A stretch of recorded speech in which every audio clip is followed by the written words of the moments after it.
Hello दोस्तों, कैसे हैं आप सब। दोस्तों, हमने लास्ट क्लास में कॉस्ट एंड मैनेजमेंट अकाउंटिंग का सिलेबस डिस्कस किया था और आज हम उस सिलेबस को स्टार्ट कर रहे हैं, जिसमें पहला ही चैप्टर आज हम डिस्कस करेंगे।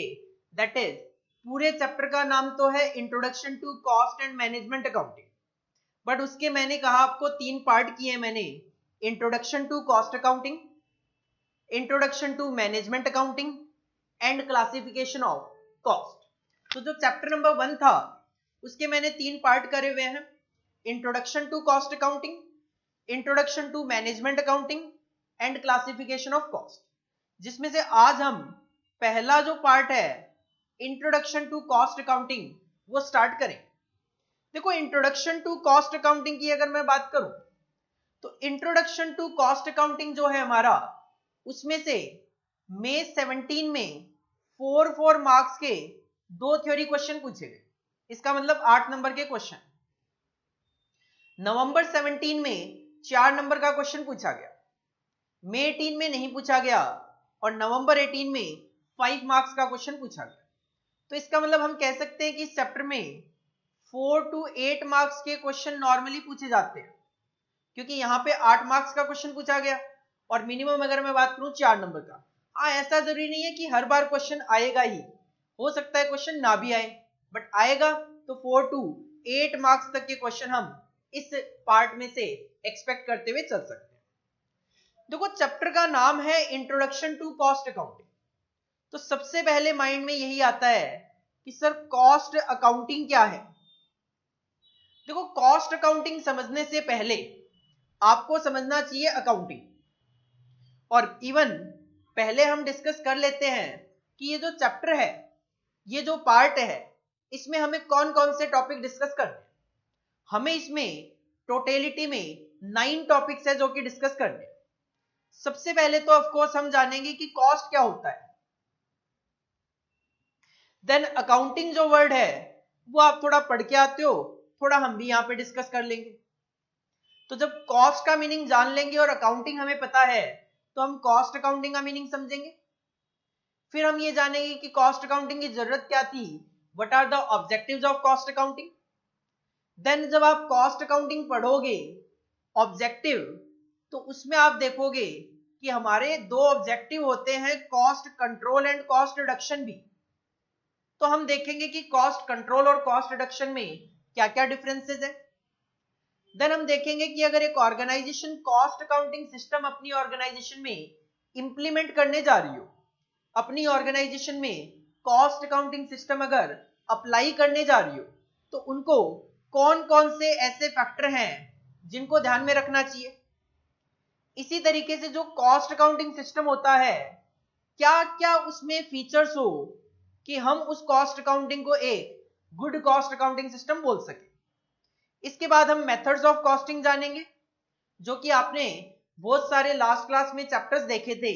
चैप्टर नंबर 8 था unit and batch costing, unit costing, batch costing, इसके बाद job costing, contract costing, process costing. These are nothing, these all are the methods of costing. इसके बाद हम एक वर्ड समझेंगे, टॉपिक समझेंगे कि रिस्पॉन्सिबिलिटी सेंटर्स क्या होते हैं, और फाइनली हम इस यूनिट में देखेंगे कॉस्ट यूनिट क्या होती है। तो ये 9 टॉपिक हैं जो कि हमें इस part 1 of chapter 1 introduction to cost accounting में डिस्कस करना है।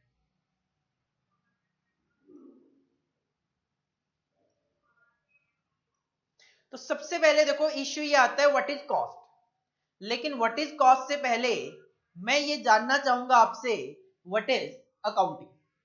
देखो, एक छोटा सा कॉन्सेप्ट है अकाउंटिंग का जो आप पढ़ के आते हो। सर हम क्या पढ़ के आते हैं, हम तो कुछ भी नहीं पढ़ के आते, बट आप पढ़ के तो आते हो फाउंडेशन लेवल पे कि जो अकाउंटिंग होती है, जो अकाउंटिंग होती है उसकी मेनली 3 ब्रांचेस होती है। One is financial accounting, one is cost accounting and one is management accounting. पढ़ के आते हो कि नहीं पढ़ के आते? बिल्कुल पढ़ के आते हैं।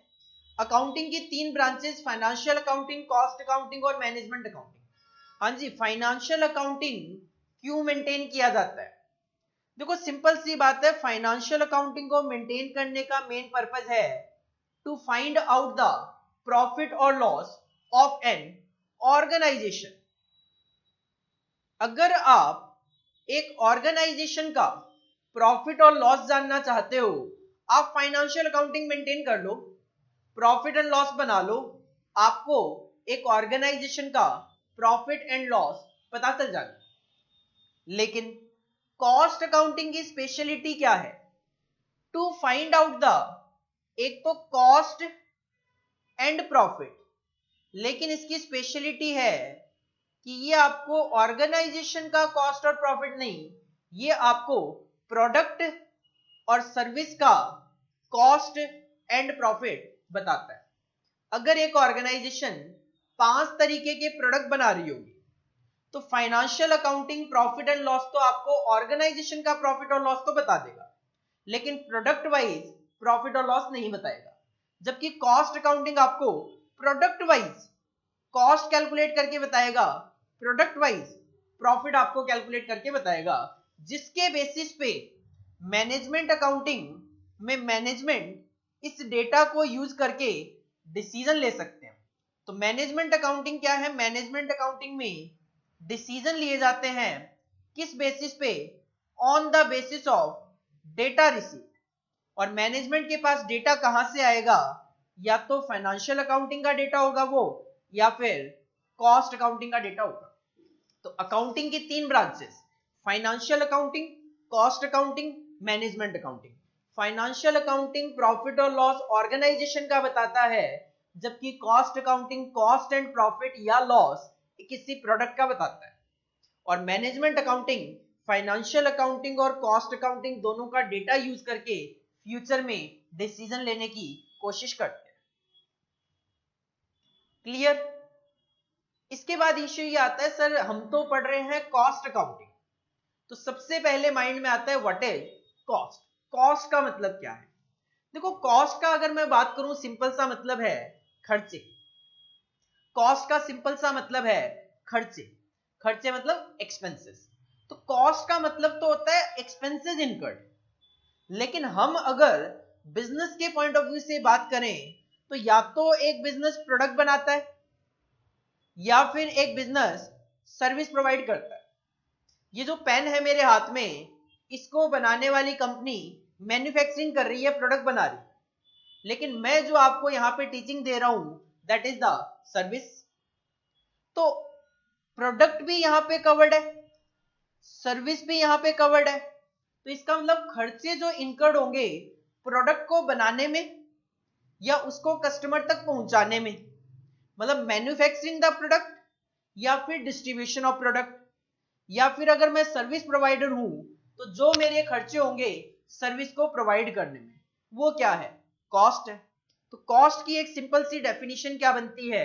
What is cost? What is the meaning of cost? Cost का मतलब है एक्सपेंसेस इनकर्ड ऑन किस पे? या तो मैन्युफैक्चरिंग द प्रोडक्ट, या डिस्ट्रीब्यूशन ऑफ प्रोडक्ट, या फिर प्रोवाइडिंग द सर्विस। तो कॉस्ट का सिंपल सा अपने को मतलब क्या ध्यान में रखना है? Expenses incurred on manufacturing the product, distribution of product, और on providing the services. These expenses are known as cost. हम अगर बात करें अकाउंटिंग की, देखो अकाउंटिंग की जब बात आती है तो आप कहते हो sir recording, classification, summarisation of expenses incurred, this is the accounting. हम जो भी ट्रांजैक्शंस करते हैं, अगर उसकी रिकॉर्डिंग कर ली जाए, उसका क्लासिफिकेशन कर लिया जाए, उसको समराइज करके बैलेंस शीट वगैरह बना ली जाए, दैट इज द अकाउंटिंग। आज तक जो आप अकाउंटिंग पढ़ते थे वो थी फाइनेंशियल अकाउंटिंग। तो सर कॉस्ट अकाउंटिंग क्या होता है? कॉस्ट का मतलब अभी अभी मैंने आपके सामने रखा, और अकाउंटिंग का मतलब भी मैंने अभी अभी आपके सामने रखा। तो अगर इन दोनों को मर्ज कर दिया जाए तो डेफिनेशन क्या बनती है? Recording, classification and summarisation, this is the meaning of accounting. Recording, classification and summarisation. किसकी अकाउंटिंग? कॉस्ट की। कॉस्ट क्या है? Of expenses incurred on manufacturing the product, distribution of product, service providing this system of accounting is known as cost accounting. तो accounting और cost का meaning merge कर दोगे तो कॉस्ट अकाउंटिंग का मीनिंग हमारे सामने आ जाएगा नेक्स्ट स्लाइड में। What is the cost accounting, meaning of cost accounting? देखो, recording, classification and summarisation of expenses incurred on manufacturing the product or on distribution of product or on providing the services. This system of accounting is known as cost accounting. तो accounting का meaning ध्यान रखो, cost का meaning ध्यान रखो, दोनों को मर्ज करोगे तो कॉस्ट अकाउंटिंग का मीनिंग बन जाएगा। पहला टॉपिक था हमारा व्हाट इज कॉस्ट। कॉस्ट क्या है सर?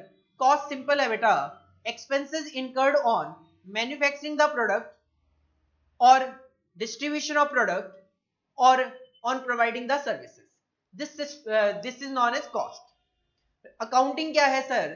Recording, classification, summarization. तो सर cost accounting क्या है? Recording, classification and summarization of cost. मतलब expenses incurred on manufacturing the product, distribution of product, providing the services. This system of accounting is known as cost accounting. Sir financial accounting पहले से ही था, तो फिर cost accounting की जरूरत क्या पड़ी? देखो, फाइनेंशियल अकाउंटिंग पहले से था, फिर भी कॉस्ट अकाउंटिंग की क्यों जरूरत पड़ी? वही कॉस्ट अकाउंटिंग के ऑब्जेक्टिव्स भी होंगे। देखो, पहला पॉइंट अगर मैं कहूं, एक कंपनी जो 4 तरीके के प्रोडक्ट बनाती है, एक कंपनी जो 4 तरीके के प्रोडक्ट बनाती है, ए बी सी और डी। अब ये जो 4 तरीके के प्रोडक्ट बनाती है कंपनी, अब जब तक मुझे हर एक प्रोडक्ट की कॉस्ट अलग अलग ना पता चले, तब तक मैं मार्केट में सेलिंग प्राइस कैसे सेट कर सकता हूं? जब तक मुझे प्रोडक्ट ए की कॉस्ट, प्रोडक्ट बी की कॉस्ट, सी की कॉस्ट, डी की कॉस्ट अलग अलग ना पता चले, तब तक मैं मार्केट में सेलिंग प्राइस कैसे डिसाइड कर पाऊंगा? जो फाइनेंशियल अकाउंटिंग है वो तो प्रॉफिट और लॉस ऑफ एन ऑर्गेनाइजेशन बताएगा, प्रोडक्ट वाइज कुछ नहीं बताएगा। जबकि कॉस्ट अकाउंटिंग की स्पेशलिटी क्या है? ये आपको कॉस्ट भी प्रोडक्ट वाइज बताएगा। तो पहला ऑब्जेक्टिव कॉस्ट की कैलकुलेशन, दूसरा प्रॉफिट भी प्रोडक्ट वाइज बताएगा, ascertainment of profit of each activity. और जब आपका पास कॉस्ट होगी, आप उसमें अपना प्रॉफिट मार्जिन ऐड करके मार्केट में सेलिंग प्राइस भी डिसाइड कर सकते हो प्रोडक्ट वाइज। जब तक आपको कॉस्ट पता नहीं होगी, कॉस्ट कंट्रोल कैसे करोगे? कॉस्ट को रिड्यूस करने की कैसे कोशिश करोगे? और अभी अभी हमने कहा मैनेजमेंट अकाउंटिंग जो है वो डिसीजन लेगा, और डिसीजन के लिए उसको डेटा चाहिए फाइनेंशियल अकाउंटिंग के साथ साथ कॉस्ट अकाउंटिंग का भी। तो जब कॉस्ट अकाउंटिंग नहीं होगा तो मैनेजमेंट डिसीजन कैसे लेगा? तो सिंपल से 5 ऑब्जेक्टिव क्या है कॉस्ट अकाउंटिंग के? कॉस्ट की कैलकुलेशन करना प्रोडक्ट वाइज, प्रॉफिट की कैलकुलेशन करना product wise, selling price decide करना प्रोडक्ट वाइज, मैनेजमेंट को असिस्ट करना फॉर डिसीजन मेकिंग, कॉस्ट को कंट्रोल करना और कॉस्ट को रिड्यूस करना। देखो, यहां पे इश्यू ये आता है, सर कॉस्ट कंट्रोल क्या है और कॉस्ट रिडक्शन क्या है? देखो, कॉस्ट रिडक्शन तो बड़ा सिंपल सा है। अगर आपकी किसी प्रोडक्ट की कॉस्ट 10 रुपए आ रही है, उसको आप 9.5 करना चाह रहे हो या 9 रुपए तक लेकर जाना चाह रहे हो, this is the cost reduction. लेकिन कॉस्ट कंट्रोल का मतलब है कि जो मार्केट में एग्जिस्टिंग कंडीशन है उसके अकॉर्डिंगली जो हम काम कर रहे हैं और पास्ट में जो हमारी कॉस्ट आई है उस कॉस्ट को मेंटेन करना, उसको इंक्रीज ना होने देना, that is the cost control. Cost control का मतलब है कॉस्ट को एक स्टैंडर्ड के लेवल पे मेंटेन करना। जैसे आप देखोगे हमारा एक चैप्टर नंबर 13 होगा स्टैंडर्ड कॉस्टिंग। स्टैंडर्ड कॉस्टिंग के चैप्टर में पहले ऑर्गेनाइजेशन स्टैंडर्ड सेट कर लेती है कि प्रोडक्ट की एक यूनिट को बनाने के लिए 10 रुपए की कॉस्ट आएगी, 10 रुपए की कॉस्ट आनी चाहिए। तो अब जो मैनेजमेंट है वो अपनी कॉस्ट को, मैनेजमेंट का मतलब प्रोडक्शन मैनेजर जो है, परचेज मैनेजर जो है, ये मिलके प्रोडक्ट की कॉस्ट को 10 रुपए तक मेंटेन करने की कोशिश करते हैं, उसको 10 रुपए से ऊपर नहीं जाने देते। मतलब कोशिश करते हैं कि ऊपर ना जाए, चली जाए तो वो अलग बात है, बट ऊपर ना जाए ऐसी कोशिश की जाती है, उसको बोला जाता है कॉस्ट कंट्रोल करना। तो कॉस्ट कंट्रोल और कॉस्ट रिडक्शन में मेजर जो डिफरेंस है वो यही है, कॉस्ट कंट्रोल में कॉस्ट को मेंटेन करने की कोशिश की जाती है जो स्टैंडर्ड सेट किए जाते हैं उन तक, जबकि कॉस्ट रिडक्शन जो है, कॉस्ट रिडक्शन में जो कॉस्ट इनकर हो रही है उसको कम करने की कोशिश की जाती है। तो हमारे एग्जाम में एक क्वेश्चन जो कि काफी फेमस है, what is the difference between cost control and cost reduction. तो देखो नेक्स्ट स्लाइड में क्वेश्चन है cost control versus cost reduction पे। क्वेश्चन पूछा जाता है हमारे एग्जाम में normally, distinguish between cost reduction and cost control. और ये पहले भी 1 2 3 4 बार क्वेश्चन ऑलरेडी पूछा जा चुका है, 5th टाइम भी पूछा जा सकता है। अगर क्वेश्चन पूछा जाएगा तो मेरे अकॉर्डिंगली इसकी वेटेज 5 मार्क्स की होगी, और अगर 5 मार्क्स की किसी भी क्वेश्चन की थ्योरेटिकल में वेटेज हो, 5 मार्क्स के लिए 5 पॉइंट हमें वहां पे लिखने पड़े। तो देखो जी इसके 5 पॉइंट क्या बनते हैं। पहला पॉइंट जो है कॉस्ट कंट्रोल और कॉस्ट रिडक्शन, दोनों में क्या डिफरेंसेस है। पहला पॉइंट वही है जो मैंने अभी अभी आपको बताया मीनिंग को लेकर। कॉस्ट कंट्रोल जो है उसका टारगेट है कॉस्ट को मेंटेन करना। कहां तक मेंटेन करना, जो स्टैंडर्ड होंगे वहां तक मेंटेन करना। तो कॉस्ट कंट्रोल का टारगेट क्या है, एम क्या है, at maintaining the cost as per establish standard. अगर स्टैंडर्ड सेट हो गया कि भाई 10 रुपए इस यूनिट की कॉस्ट आनी चाहिए, तो 10 रुपए तक उस कॉस्ट को मेंटेन करना, this is the cost control. जबकि कॉस्ट रिडक्शन का मतलब है अगर 10 रुपए कॉस्ट आ रही है प्रेजेंट में, तो उसको फ्यूचर में कम करने की कोशिश करना। तो cost reduction is concern with reducing the cost. तो पहला डिफरेंस, कॉस्ट कंट्रोल में कॉस्ट को स्टैंडर्ड तक मेंटेन करने की कोशिश की जाती है, कॉस्ट रिडक्शन में कॉस्ट को रिड्यूस करने की कोशिश की जाती है। सर दूसरा डिफरेंस ये कि कॉस्ट कंट्रोल करते वक्त पास्ट में क्या कॉस्ट आई उसके बेसिस पे स्टैंडर्ड बनाया जाता है, और प्रेजेंट में मार्केट में क्या कंडीशन चल रही है उनको ध्यान में रख के स्टैंडर्ड बनाया जाता है। तो पास्ट और प्रेजेंट को ध्यान में रखा जाता है, जबकि कॉस्ट रिडक्शन में पास्ट को ध्यान में नहीं रखा जाता। इट एम्फेसाइजेस ऑन, ये प्रेजेंट को ध्यान में रखता है कि अभी क्या कंडीशन चल रही है और फ्यूचर में क्या कंडीशंस होने के चांसेस है, क्या मैनेजर्स परफॉर्मेंस दे सकते हैं, विदाउट कंसीडरिंग द पास्ट को ये कंसीडर करके नहीं चलते। पास्ट में क्या हुआ कहते हैं भूल जाओ, प्रेजेंट में क्या परफॉर्मेंस चल रही है और फ्यूचर में किस तरीके से परफॉर्मेंस देके हम अपनी कॉस्ट को कम कर सकते हैं। दूसरा पॉइंट, कॉस्ट कंट्रोल पास्ट और प्रेजेंट को ध्यान में रख के चलता है, जबकि कॉस्ट रिडक्शन प्रेजेंट और फ्यूचर को माइंड में लेके चलता है।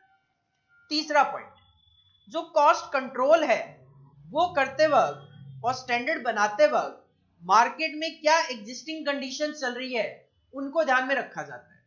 क्या मार्केट में रिसेशन चल रहा है, मतलब प्रोडक्ट की डिमांड नहीं है, क्या मार्केट में इन्फ्लेशन चल रहा है, प्रोडक्ट की डिमांड बहुत ज्यादा है, क्या कंडीशन है मार्केट की, उसके अकॉर्डिंगली स्टैंडर्ड सेट किए जाते हैं और कॉस्ट को कंट्रोल करने की कोशिश की जाती है।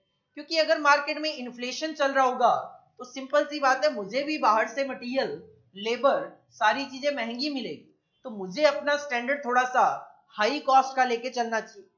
यही रिसेशन चल रहा है तो ठीक है, मैं भी प्रोडक्ट कम बनाऊंगा, बाहर से मटेरियल भी कम परचेज करूंगा, बट रिसेशन चल रहा है तो शायद मटेरियल मुझे सस्ता मिल जाए, अकॉर्डिंगली मुझे स्टैंडर्ड कॉस्ट थोड़ा लो कॉस्ट लेवल पे रखनी चाहिए। तो थर्ड पॉइंट कहता है cost control seeks to attain lowest possible cost under existing condition. जो मार्केट में एग्जिस्टिंग कंडीशंस हैं उनको ध्यान में रखते हुए लोएस्ट कॉस्ट मेंटेन करने की कोशिश की जाती है, जबकि कॉस्ट रिडक्शन जो है उसका मेंटेन करना तो टारगेट ही नहीं है, उसका तो फ्यूचर में जो होगा उसके अकॉर्डिंगली हम अपनी कॉस्ट को कम करने की कोशिश करेंगे।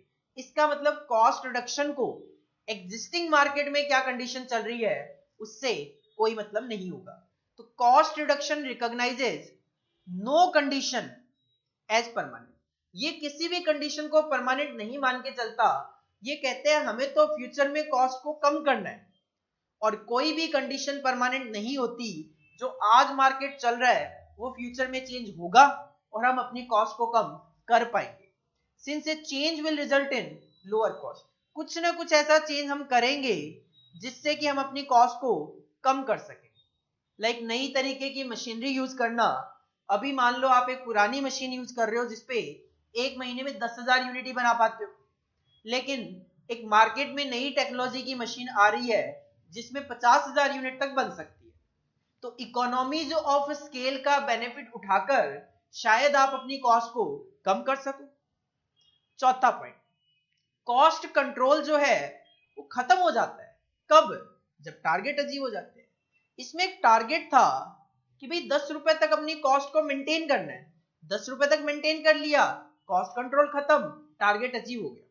बट कॉस्ट रिडक्शन जो है वो एक भूख होती है। देखो कैसे, 10 रुपए की कॉस्ट को जब 9 रुपए 90 पैसे पे ले आओगे तो मैनेजमेंट कहेगा इसको 9 रुपए 70 पैसे पे लाने की कोशिश करो।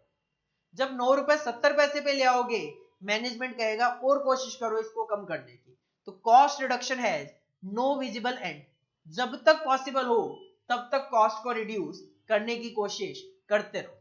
और फाइनली कॉस्ट कंट्रोल में जैसे मैंने कहा कि 10 रुपए अगर स्टैंडर्ड सेट कर लिया तो आपका टारगेट हो गया कि मुझे 10 रुपए तक अपनी कॉस्ट को रोक कर चलना है।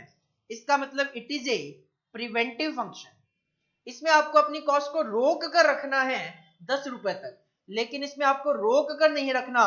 अगर आपकी प्रेजेंट में 10 रुपए कॉस्ट आ रही है तो फ्यूचर में उसको करेक्ट करने की कोशिश करनी है कि अगर हमारे मटेरियल के स्क्रैप ज्यादा हो रहे हो लेबर ज्यादा फालतू टाइम लगा रही हो, तो क्यों ना उन स्क्रैप्स को कम करके कॉस्ट को कम किया जाए। तो करेक्ट करने की कोशिश की जाती है। तो what is the difference between cost control and cost reduction? पहला, कॉस्ट कंट्रोल है maintaining the cost as per the established standard, जबकि कॉस्ट रिडक्शन है आपका रिड्यूसिंग द कॉस्ट। दूसरा, कॉस्ट कंट्रोल पास्ट और प्रेजेंट को माइंड में लेकर चलता है जब स्टैंडर्ड्स बनाए जाते हैं, और कॉस्ट रिडक्शन करते वक्त प्रेजेंट में क्या कॉस्ट है और फ्यूचर में हम इसको कैसे कम करने की कोशिश करें उसको माइंड में रखा जाता है। तीसरा, कॉस्ट कंट्रोल करते वक्त मार्केट में एग्जिस्टिंग कंडीशंस क्या चल रही है, रिसेशन, इन्फ्लेशन, इनको ध्यान में रखा जाता है। जबकि कॉस्ट रिडक्शन कहता है कोई भी कंडीशन परमानेंट नहीं होती, कुछ ना कुछ ऐसा चेंज जरूर हो सकता है जिससे कॉस्ट को कम किया जा सके। चौथा पॉइंट, कॉस्ट कंट्रोल तब फिनिश हो जाता है जब आप अपना स्टैंडर्ड अचीव कर लेते हो। कॉस्ट रिडक्शन है नो विजिबल एंड, भूख है, आगे से आगे आप अपनी कॉस्ट को कम करने की कोशिश करोगे। कॉस्ट कंट्रोल में कॉस्ट को रोक कर रखना है, प्रिवेंटिव फंक्शन है, जबकि कॉस्ट रिडक्शन में कॉस्ट को कम करना है, करेक्टिव फंक्शन है। तो these are the 5 differences between cost control and cost reduction, जो कि हमें पता होने चाहिए क्योंकि एग्जाम पॉइंट ऑफ व्यू से काफी इंपॉर्टेंट क्वेश्चन माना जाता है। 4 टॉपिक। पहला, what is cost? Expenses incurred on manufacturing the product, distribution of product, providing the services. Cost accounting, recording, classification, summarization of expenses incurred on manufacturing the product, providing the service, distribution of product. This system of accounting is known as cost accounting. तीसरा topic, objective of cost accounting. Sir cost calculate करना product wise, profit calculate करना product wise, selling price decide करना product wise, to assist the management in decision making, cost control and cost reduction. चौथा topic, what is the difference between cost control and cost reduction? Maintaining the cost, reducing the cost. Existing condition को ध्यान में रखना, no condition, किसी भी condition को ध्यान में ना रखना। पास्ट और प्रेजेंट, प्रेजेंट एंड फ्यूचर। खत्म हो जाएगा जब टारगेट अचीव हो जाएगा, no visible end. Preventive function है, करेक्टिव फंक्शन है। 4 टॉपिक हो गए अपने टोटलिटी में, चैप्टर में 9 टॉपिक्स है। Next topic, topic number 5। 5वां टॉपिक है हमारा, अगर एक ऑर्गेनाइजेशन अगर एक ऑर्गेनाइजेशन कॉस्ट अकाउंटिंग सिस्टम को अपनी ऑर्गेनाइजेशन में पहली बार अप्लाई करना चाहती है, उनको किन किन फैक्टर्स को ध्यान में रखना चाहिए? These are known as essential factors for installing cost accounting system. कि सर कौन कौन से फैक्टर ध्यान में रखने चाहिए एक ऑर्गेनाइजेशन में कॉस्ट अकाउंटिंग सिस्टम को इंस्टॉल करते वक्त? सबसे पहली बार आप अपनी ऑर्गेनाइजेशन में कॉस्ट अकाउंटिंग सिस्टम अप्लाई कर रहे हो तो कौन कौन से पॉइंट ध्यान में रखो? कहते हैं सबसे पहले तो आप ये जो कॉस्ट अकाउंटिंग सिस्टम इंस्टॉल कर रहे हो, क्यों कर रहे हो, वो ऑब्जेक्टिव माइंड में लेकर आओ। क्योंकि कॉस्ट अकाउंटिंग का ऑब्जेक्टिव तो कॉस्ट कैलकुलेशन भी है, प्रॉफिट कैलकुलेशन भी है, सेलिंग प्राइस को फिक्स करना भी है, कॉस्ट कंट्रोल, कॉस्ट रिडक्शन भी है, मैनेजमेंट को असिस्ट करना भी है। आपका क्या ऑब्जेक्टिव है? The objective of the costing system, कि कॉस्टिंग जो सिस्टम आप इंस्टॉल करने जा रहे हो, क्या ऑब्जेक्टिव है इसके पीछे? For example, whether it is being introduced for, क्या आप cost accounting system price fix करने के लिए इंस्टॉल कर रहे हो, या फिर for insisting A system of, या फिर आपका टारगेट कॉस्ट कंट्रोल? तो पहला फैक्टर जो आपके माइंड में होना चाहिए कॉस्ट अकाउंटिंग सिस्टम को इंस्टॉल करते वक्त, वो क्या होना चाहिए? Sir, objective of the installation of cost accounting system. क्या मैं प्राइस फिक्सेशन के लिए अप्लाई करने जा रहा हूं, या फिर कॉस्ट कंट्रोल के लिए, या फिर प्रॉफिट के लिए, या फिर मैनेजमेंट को असिस्ट करने के लिए? कौन सा आपका ऑब्जेक्टिव है? दूसरा, आपका जो बिजनेस है उस बिजनेस का नेचर क्या है? आपका जो बिजनेस है वो कौन सी इंडस्ट्री में काम करता है? एक है मैन्युफैक्चरिंग इंडस्ट्री, एक है सर्विस इंडस्ट्री। क्या इस पेन बनाने वाली कंपनी की कॉस्ट की कैलकुलेशन का तरीका और मेरी टीचिंग की सर्विसेज की कॉस्ट कैलकुलेशन का तरीका सेम होगा? ऑफ कोर्स नहीं। इसके अपने अलग तरीके के खर्चे होते हैं, मेरे अपने अलग तरीके के खर्चे होते हैं, तो दोनों की कॉस्ट कैलकुलेशन का तरीका सेम नहीं हो सकता। तो कहते हैं the industry in which business is operating, उसको माइंड में लेकर आओ। क्योंकि अगर आप सर्विस इंडस्ट्री में हो तो आपको सर्विस कॉस्टिंग यूज करनी पड़ेगी। अगर आप मैन्युफैक्चरिंग इंडस्ट्री में हो, सर्विस कॉस्टिंग वहां पे अप्लाई नहीं हो सकती। तीसरा पॉइंट, ऑर्गेनाइजेशन जो है आपकी, उसकी हायरार्की क्या है? से एग्जांपल, टॉप मैनेजमेंट, उसके बाद सीनियर मैनेजर, उसके बाद मैनेजर, उसके बाद असिस्टेंट मैनेजर, और उसके बाद से एग्जांपल सुपरवाइजर, उसके बाद वर्कर। क्या हर एक जो ये मैंने अभी अभी हायरार्की आपको बताई, क्या हर एक को कॉस्ट अकाउंटिंग से जो इंफॉर्मेशन चाहिए वो सेम हो? क्या वर्कर ये जानना चाहता है कि भाई कॉस्ट कितनी आनी चाहिए प्रोडक्ट को बनाने की? नहीं, उसको क्या मतलब, उसको तो अपने काम से मतलब है। वो तो कहीं ना कहीं प्रोडक्शन मैनेजर, परचेज मैनेजर, उनकी रिस्पॉन्सिबिलिटी है कि 50 रुपए तक कॉस्ट को मेंटेन करते हुए चलना है। Worker is not responsible for that. Worker तो क्या जानना चाहता है? वर्कर तो ये जानना चाहता है कि मैं अगर एक प्रोडक्ट की यूनिट बना रहा हूं तो ये कितने टाइम में बन जानी चाहिए, मैं उसके हिसाब से काम करने की कोशिश करता हूं। तभी तो वर्कर को स्टैंडर्ड टाइम बताए जाते हैं कि एक यूनिट को बनाने के लिए 3 घंटे लगने चाहिए। अगर आप 3 घंटे से कम पे काम कर लोगे, बोनस मिलेगा। तो वर्कर जानना चाहता है कितना बोनस मिलेगा। अगर आप 3 घंटे से ज्यादा लोगे तो पेनल्टी लगेगी, तो वर्कर जानना चाहता है कितनी पेनल्टी लगेगी। जबकि टॉप मैनेजमेंट जो है वो डिसीजन मेकिंग के लिए डेटा चाहिए उसको। वो पता करना चाहता है कि अगर एक ऑर्गेनाइजेशन 4 प्रोडक्ट बना रही है तो कहीं ऐसा तो नहीं है किसी प्रोडक्ट से लॉसेज हो रहे हो। अगर लॉसेज हो रहे हैं किसी प्रोडक्ट से तो क्या उसको फ्यूचर में कंटिन्यू करना चाहिए कि नहीं करना चाहिए? तो हर एक जो ऑर्गेनाइजेशन की हायरार्की पे, पोजीशन पे बंदे बैठे हैं, उनकी कॉस्ट अकाउंटिंग से अलग अलग इंफॉर्मेशन की रिक्वायरमेंट होती है।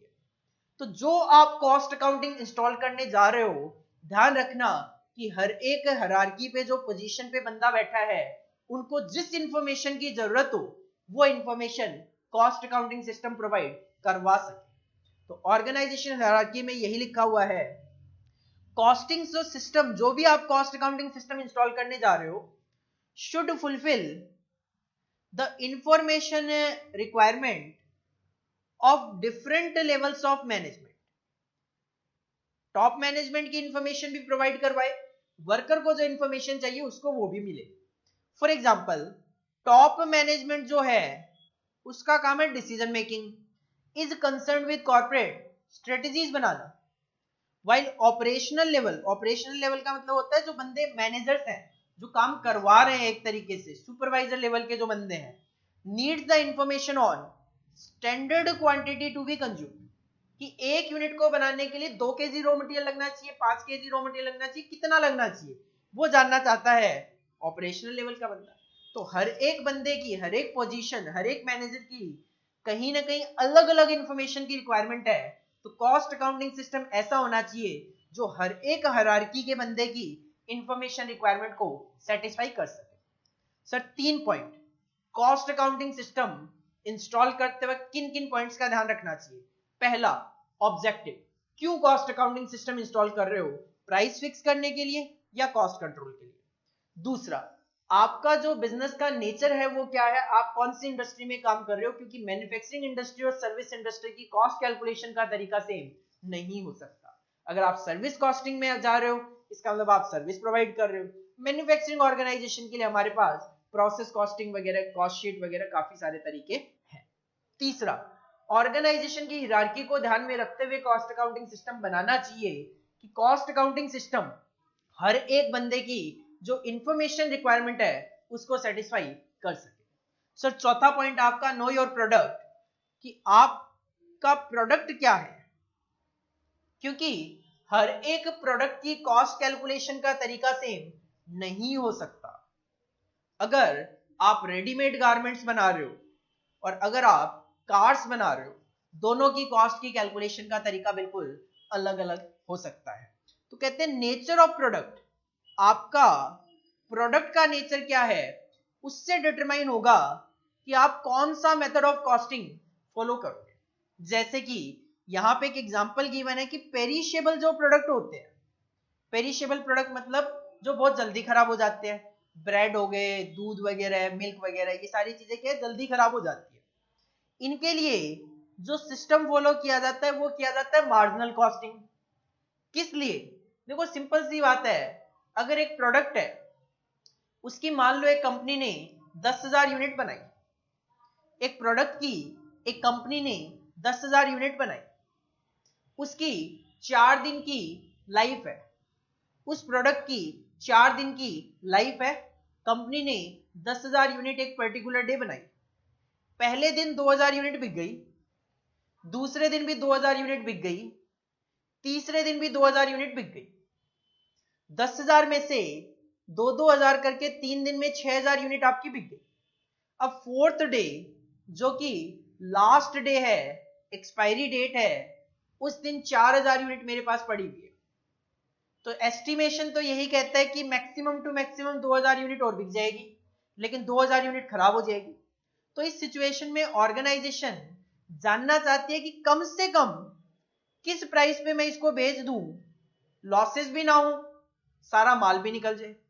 तो उसके लिए मार्जिनल कॉस्टिंग है जो कि हमें बताता है किस तरीके से मिनिमम प्राइस कैलकुलेट किया जाता है ताकि हम उस प्राइस पे अपने माल को 4,000 यूनिट जो बची हुई है 4 डे बेचने की कोशिश करें, ताकि हमें भी नुकसान ना हो, कस्टमर को भी माल सस्ता मिल जाए। तो कहते हैं nature of product determine the type of costing to be implemented. For example, in case of a perishable product, marginal costing is used to know the minimum price at which product can be sold. पांचवा point sir, आप जो cost accounting की recording करने वाले हो उस recording को maintain करने का आपका क्या तरीका होगा।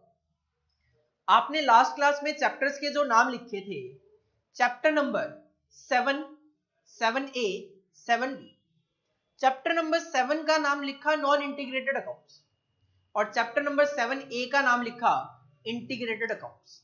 एक्चुअल में कॉस्ट अकाउंटिंग में these are the 2 methods of recording. आप जो ट्रांजैक्शन करते हो उसको नॉन इंटीग्रेटेड अकाउंटिंग सिस्टम के अकॉर्डिंगली रिकॉर्ड कर सकते हो, या फिर आप अपने ट्रांजैक्शन को इंटीग्रेटेड अकाउंटिंग सिस्टम के अकॉर्डिंगली मेंटेन कर सकते हो। इंटीग्रेटेड अकाउंटिंग सिस्टम वो सिस्टम होता है जिसमें एक ट्रांजैक्शन की एक ही एंट्री होती है, तो उसमें प्रॉफिट भी एक ही कैलकुलेट होके आता है। लेकिन नॉन इंटीग्रेटेड का तो मतलब ही होता है जो साथ साथ नहीं होते।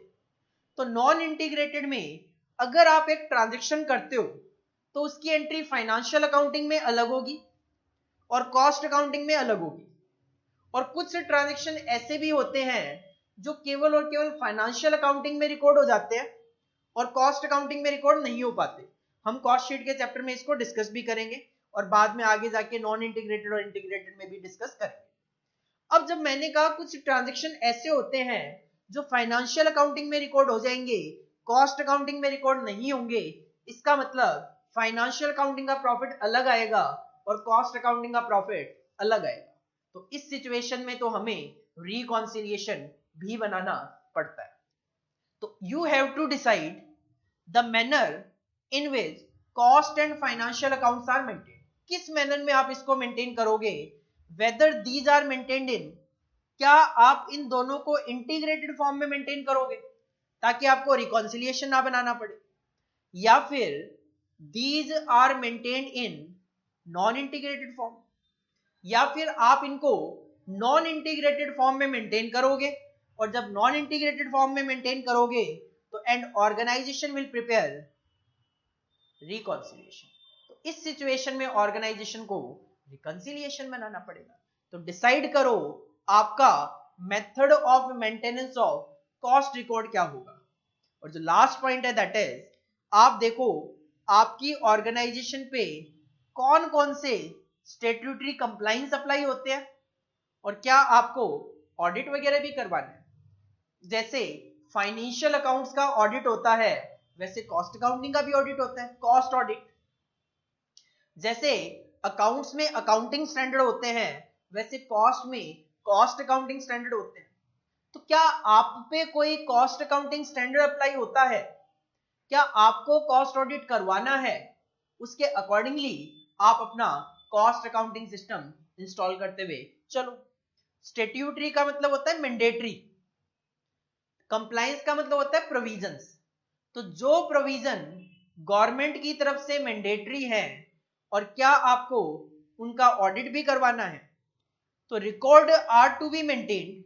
तो जो आप रिकॉर्ड मेंटेन करो वो ऐसे करो टू कंप्लाई विद, ताकि वो जो प्रोविजंस है गवर्नमेंट के बताए हुए एक्ट के अकॉर्डिंगली उसके अकॉर्डिंगली करो, and applicable cost accounting standard to be follow. और अगर आप पे कोई कॉस्ट अकाउंटिंग स्टैंडर्ड अप्लाई होता है तो भी आपको उसको फॉलो करना पड़ेगा। तो कॉस्ट अकाउंटिंग सिस्टम ऐसा होना चाहिए जो स्टैट्यूटरी कंप्लायंस और कॉस्ट अकाउंटिंग सिस्टम को भी कॉस्ट अकाउंटिंग स्टैंडर्ड्स को भी फॉलो कर सके। तो सर 6 पॉइंट है अपने पास। अगर एग्जाम में क्वेश्चन आया अपने को 5 पॉइंट मेंशन करने हैं 5 नंबर के लिए। सर क्या क्या 6 पॉइंट है, कब जब हम कॉस्ट अकाउंटिंग सिस्टम अपनी ऑर्गेनाइजेशन में पहली बार इंस्टॉल कर रहे हैं तो हमें कौन कौन से फैक्टर्स ध्यान में रखने चाहिए। सर पहला ऑब्जेक्टिव ध्यान में रखना है कि हम जो कॉस्ट अकाउंटिंग सिस्टम इंस्टॉल कर रहे हैं उसके पीछे ऑब्जेक्टिव क्या है। दूसरा नेचर ऑफ द बिजनेस और इंडस्ट्री, कि हर एक इंडस्ट्री और बिजनेस का कॉस्ट कैलकुलेशन का तरीका सेम नहीं हो सकता। तो आप किस बिजनेस में हो, किस इंडस्ट्री में हो, उसी के अकॉर्डिंगली आपको अपनी कॉस्ट कैलकुलेट करनी पड़ेगी। तीसरा, आप अपने प्रोडक्ट को जानो, नो द प्रोडक्ट, क्योंकि प्रोडक्ट जो बनाओगे उसके अकॉर्डिंगली आपको अपना मेथड ऑफ कॉस्टिंग फॉलो करते हुए चलना। चौथा sir maintenance, method of maintenance of cost record, non integrated के लिए जाओगे, इंटीग्रेटेड के लिए जाओगे, कौन से मेथड के लिए जाओगे, statutory compliances and audit, and sixth one is organisation hierarchy. These are the 6 point, जिसमें से अगर आप 5 नंबर के लिए 5 पॉइंट भी मेंशन कर दोगे, 5 में से 5 नंबर आपको एग्जामिनर दे सकता है।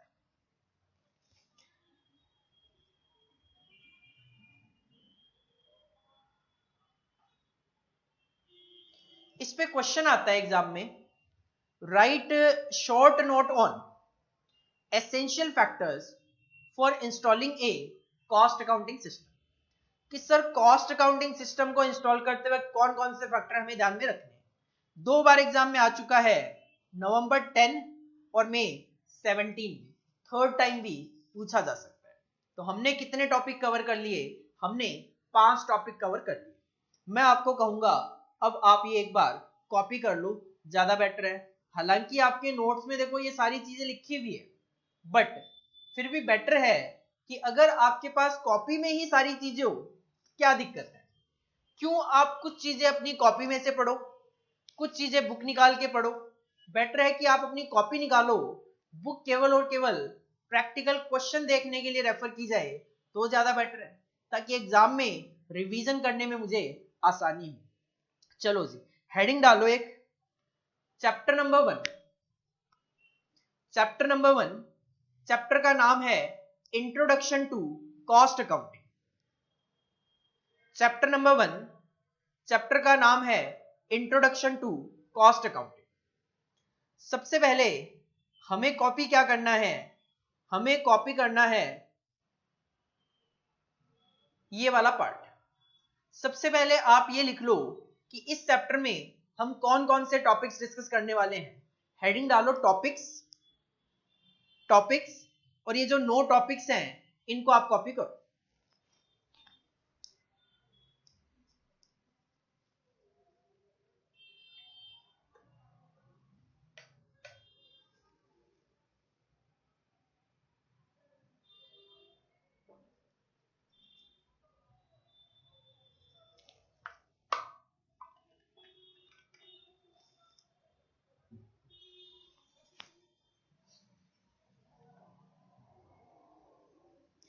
देन इसके बाद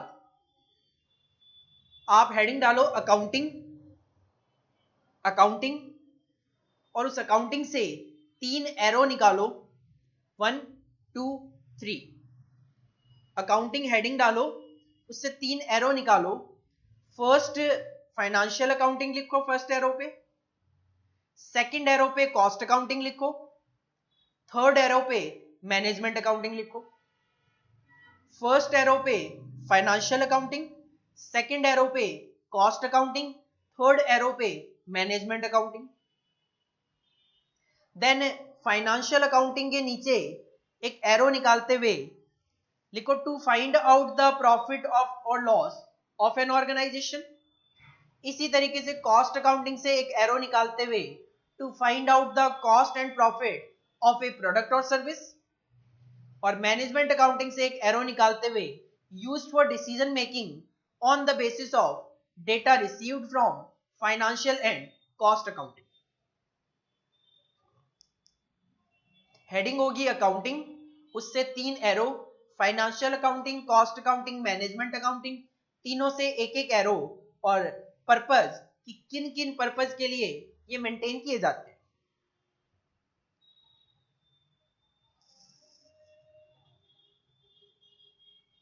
इसके बाद ये स्लाइड कॉपी कर लो एज इट इज, जैसे मैंने बनाई हुई है। मीनिंग ऑफ कॉस्ट, एक एरो निकालो, expenses incurred on, 3 arrow, manufacturing the product, distribution of product, providing the services.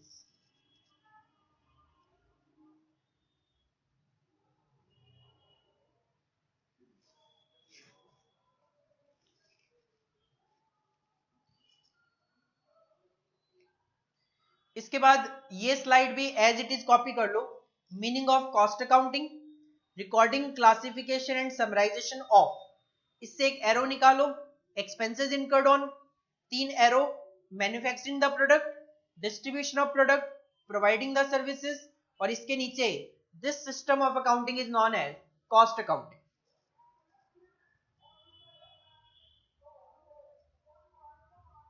Notes जितने अच्छे बना सकते हो उतने अच्छे बना लो, क्योंकि अभी आपको नोट्स बनाने में टाइम लगेगा, बट जितने अच्छे नोट्स होंगे उतना ही जल्दी और इजीली आपको बाद में रिवीजन के टाइम पे मजा आएगा। नेक्स्ट हेडिंग डालो ऑब्जेक्टिव्स ऑफ कॉस्ट अकाउंटिंग, और ये 5 ऑब्जेक्टिव लिख लो।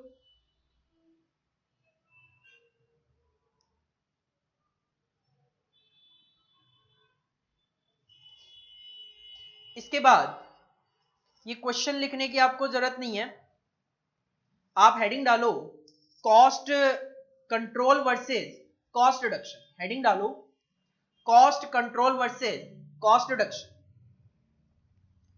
3 कॉलम बनाओ, पहला कॉलम छोटा होगा जिसमें हमें केवल नंबरिंग लिखनी है, बाकी जो आपके पास स्पेस बच गया उसको आधा आधा कर लो, दूसरे कॉलम में कॉस्ट कंट्रोल लिखो और तीसरे कॉलम में कॉस्ट रिडक्शन, और ये 5 के 5 point as it is copy करो।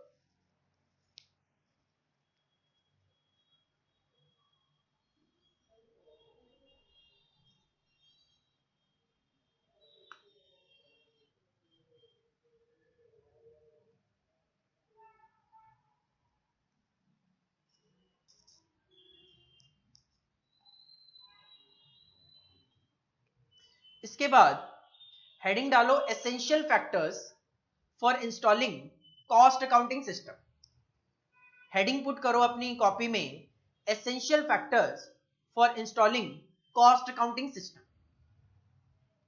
और पहले ये 3 पॉइंट कॉपी करो।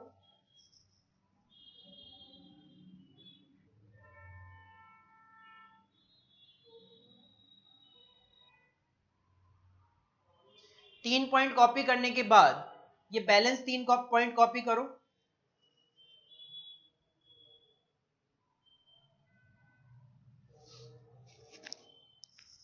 तो सारी की सारी चीजें अगर कॉपी में होगी, रिवीजन के टाइम पे बड़ी आसानी होगी आपके लिए। आप कॉपी खोलोगे, chapter number 1 introduction to cost accounting, जो टॉपिक वाली जो स्लाइड है, एक तरीके से टॉपिक वाला जो आपका पेज है वो खोल लो, उस पे टॉपिक वाइज माइंड में सेट करने की कोशिश करो। कॉस्ट क्या होता था, कॉस्ट अकाउंटिंग क्या होता था, ऑब्जेक्टिव क्या होते थे उसके, कॉस्ट कंट्रोल और कॉस्ट रिडक्शन में क्या डिफरेंस है, installation of cost accounting system के टाइम पे क्या चीज ध्यान में रखनी चाहिए। जो जो चीजें याद है वेल गुड, एक एक मिनट में रिवाइज हो जाएगा। जो चीजें याद नहीं है आगे पेज खोल के देख लो कि हाँ ये पॉइंट हम भूल गए, याद कर लेते। 9 में से 5 पॉइंट हो गए हमारे। नेक्स्ट टॉपिक पे चलते हैं। नेक्स्ट टॉपिक है हमारा features of a good cost accounting system, कि एक कॉस्ट अकाउंटिंग सिस्टम अगर किसी ऑर्गेनाइजेशन में है तो उसमें क्या क्या फीचर्स हो कि मैं ये बोल सकूं हाँ ये एक अच्छा कॉस्ट अकाउंटिंग सिस्टम है, ये एक गुड कॉस्ट अकाउंटिंग सिस्टम है। देखो क्या क्या होना चाहिए, इट शुड बी, एक तो ये टेलर मेड होना चाहिए। टेलर मेड का मतलब होता है फ्लेक्सिबल, क्योंकि कंडीशंस मार्केट में होती रहेगी चेंज। अगर मार्केट में कंडीशन चेंज होगी तो उसके अकॉर्डिंगली आपको अपना कॉस्ट अकाउंटिंग सिस्टम भी चेंज करना पड़ेगा। प्रैक्टिकल होना चाहिए, हवा में ना हो, जो इंप्लीमेंट हो सके एक्चुअल में वैसा ही कॉस्ट अकाउंटिंग सिस्टम बनाना है। सिंपल होना चाहिए जिसको सभी समझ सकें, टॉप मैनेजमेंट से लेवल से लेकर वर्कर लेवल तक का हर बंदा कॉस्ट अकाउंटिंग सिस्टम को समझ सके। एंड कैपेबल होना चाहिए of meeting the requirement of A business concern, और हम जो कॉस्ट अकाउंटिंग सिस्टम का ऑब्जेक्टिव सेट करके बैठे हैं कम से कम वो उसको मीट आउट करे। तो पहला पॉइंट टेलर मेड होना चाहिए, प्रैक्टिकल होना चाहिए, सिंपल होना चाहिए एंड कैपेबल होना चाहिए, ताकि वो हमारे बिजनेस कंसर्न की रिक्वायरमेंट को सेटिस्फाई कर सके। दूसरा पॉइंट, जो आप कॉस्ट अकाउंटिंग सिस्टम मेंटेन करते वक्त डेटा यूज कर रहे हो, data use by the system should be accurate.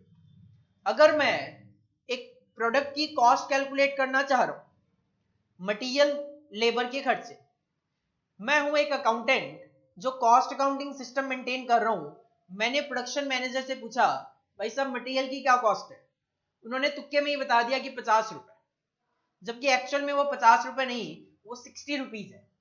तो अगर मेरे पास डेटा ही गलत आएगा तो इसका मतलब मैं अकाउंटिंग भी गलत करूंगा, और उस अकाउंटिंग के बेसिस पे मैनेजमेंट जो डिसीजन लेगा वो भी गलत होगा। तो data used by the system should be accurate, otherwise क्या होगा, इट में डिस्टोर्ट मतलब खत्म कर देना, बेकार कर देना the output of the system. Otherwise जो सिस्टम का आउटपुट आएगा, रिजल्ट आएगा, वो बेकार आएगा, गलत आएगा, जिससे आप गलत ही डिसीजन ले सकते हो। तीसरा पॉइंट, देखो कॉस्ट अकाउंटिंग सिस्टम को इंस्टॉल करते वक्त आपको बहुत सारे हार्डवेयर, सॉफ्टवेयर, इक्विपमेंट वगैरह की जरूरत पड़ेगी, कॉस्ट अकाउंटेंट की जरूरत पड़ेगी, तो उनके लिए खर्चे भी लगेंगे। तो जो भी आप कॉस्ट अकाउंटिंग सिस्टम इंस्टॉल कर रहे हो और अपनी ऑर्गेनाइजेशन में ऑपरेट कर रहे हो, उसके लिए जो कॉस्ट आ रही है, उसके लिए जो खर्चे आ रहे हैं, उससे फायदे भी हो कुछ ना कुछ, तो cost of installing and operating the system should justify the result, कि जो आप कॉस्ट अकाउंटिंग सिस्टम से रिजल्ट जनरेट कर पा रहे हो, उसके लिए इतना खर्चा लगाना क्या ठीक है, वो इस चीज को जस्टिफाई करे। मतलब अगर आप कहो कि हम कॉस्ट अकाउंटिंग सिस्टम के बेसिस पे डिसीजंस लेते हैं, कॉस्ट अकाउंटिंग सिस्टम जो है हर साल उसको ऑपरेट करने की कॉस्ट 100 करोड़ रुपए की आती है, और हम जो डिसीजन लेते हैं उससे नॉर्मली हम 500 करोड़ रुपए तक के प्रॉफिट कमा लेते हैं।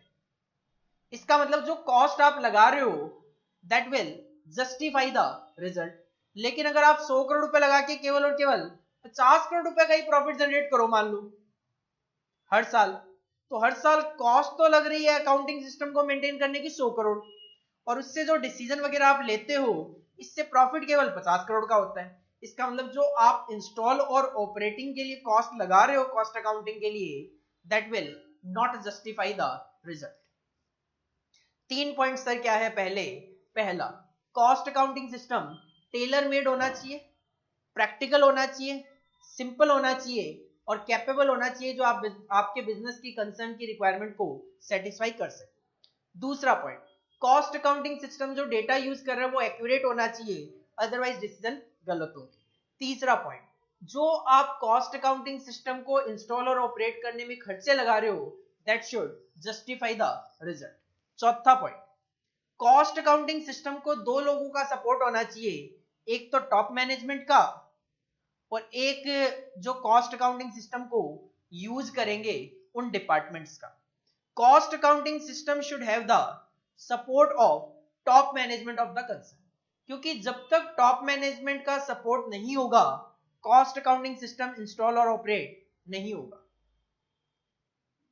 और अगर उसको प्रॉपर्ली यूज ना किया जाए डिपार्टमेंट्स के द्वारा तो फिर सिस्टम डिस्टॉर्ट हो जाएगा।